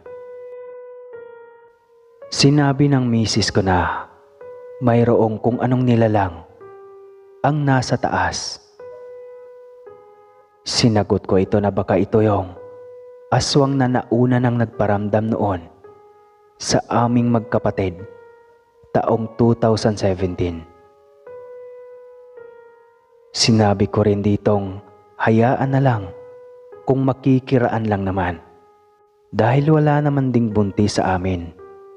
Liban na lang kung mayroon sa mga kapitbahay. Sinabi ko rin sa asawa kong basta wala itong perwisyong gagawin, ay libre itong dumaan sa aming bubungan. Basta dahan-dahan lang para walang masira. Maya-maya pa ay mas umingay ang mga paglakad sa aming bubungan. Tila paikot-ikot ito na parang nang aasar. Sumigaw ako mula sa loob ng aming bahay na aking ipinarinig sa kanya kung sino man ang nasa taas. Hoy, aswang! Pinapayagan kitang dumaan sa aming bubong, pero magdahan-dahan ka naman. Hindi ako makikialam sa iyo, pero huwag ka naman sana maging walang hiya sa amin. Medyo padabog kong pananalita. Ngunit imbis na magdahan-dahan, ay mas lalo pang tila nang aasar ito. Hanggang marinig kong parang may kumukutkot sa aming yero, malapit sa aming kwarto. Doon na ako naalarma at nag-isip ng aking gagawin. Madalas akong makinig ng mga kwento patungkol sa mga aswang, kung paano nila kinokontra ang mga ito. Kailangan kong maprotektahan ang aking pamilya. Kaya naman, wala akong ibang pagpipilian kundi harapin ang nilalang na gumagambala sa amin. Pinapunta ko ang aking misis sa sala ng aming bahay at agad kong nilabas ang isang pares ng karambit na nabili ko online. Sa mga hindi nakakaalam, ang karambit ay maihahalin tulad sa isang tari ng manok na panabong. Pakalawit ang talim nito at may isang bilog sa dulo upang doon isuot ang hintuturo. Tumungo ako sa kusina at humiwa ng mga kalamansi at piniga ko at inilagay sa isang botelyang napakaliit ang mga katas nito. Naglagay rin ako ng asin sa isang maliit na plastik na kasya sa aking bibig, tsaka ibinuhol at itinago ito sa loob ng aking bibig. Wala pa ring tigil ang ingay na nililikha ng pagkutkot. Nagmadali akong umakyat ng aming bubong upang sa unang pagkakataon ay makaharap ko na ang aswang na minsan nang nagparamdam sa amin noon. Buong tapang kong tinungo ang kinaroroonan nun at doon ko na nakita ang kahindik-hindik na itsura nito. Sobrang puti ng balat nito na parang putlang-putla. Kulubot ng sobrang balat. Sabog-sabog ang mga buhok. Napakapula ng mga mata. Mahahaba ang mga daliri at kuko nito at wala itong kahit anong saplot. Bukod pa riyan ay napakabaho ng amoy nito na parang maantang mantikang pinagprituhan ng isda ng paulit-ulit na hinaluan ng nabulok na dugo. Doon ko na hinugot ang isang pares ng karambit at binuhusan ito ng kalamansing nasa botelya. Nagtira ako ng kaunti sa bote. Gusto kong marahin ang aswang ngunit hindi ko ito magawa dahil sa nakasubong plastik ng asin sa akin. Medyo nanginginig na rin ako sa takot dahil sa itsura ng nilalang na nasa aking harapan. Tumuwad ito at pagapang na sumugod sa akin. Sabay wasiwas ng mahabang kamay nito pakalmot sa akin. Ngunit mabilis ko itong nailagan. Salamat sa karanasan ko sa taekwondo at mabilis na tumugon ang aking katawan sa mga pisikal na pag-atake. Hindi pa man ako nakakaayos ng tayo ay mabilis itong nakabalik sa aking harapan at mabilis na hinawakan ang parehas kong mga kamay, dahilan para hindi ko ito magamit laban sa kanya. Sinubukan ko itong paulit-ulit na sipain, ngunit tila wala itong epekto sa kanya.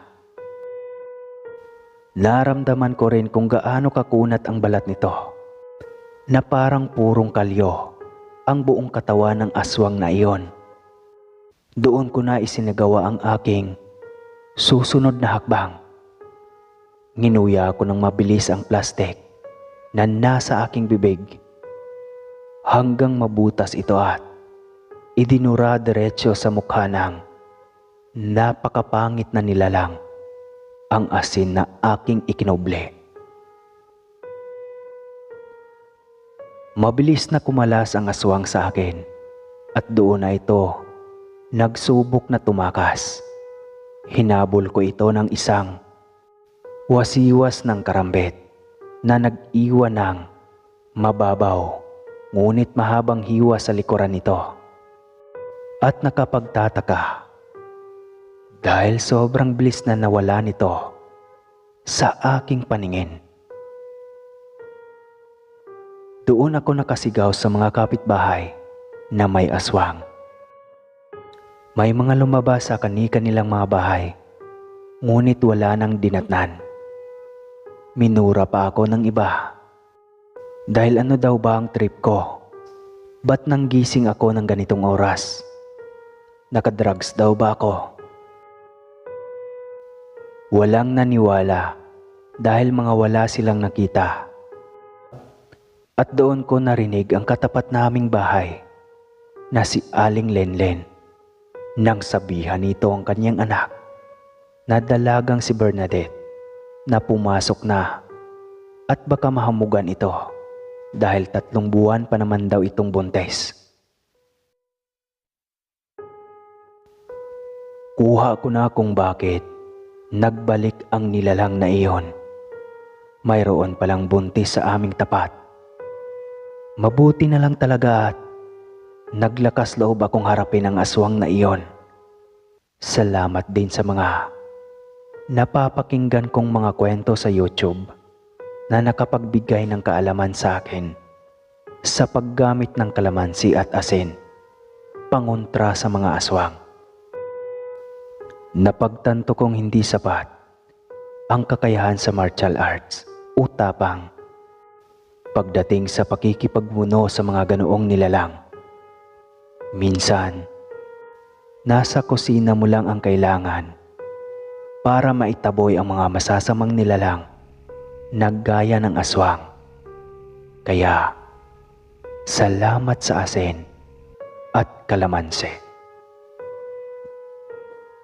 Hanggang dito na lang po. Wala nang susunod.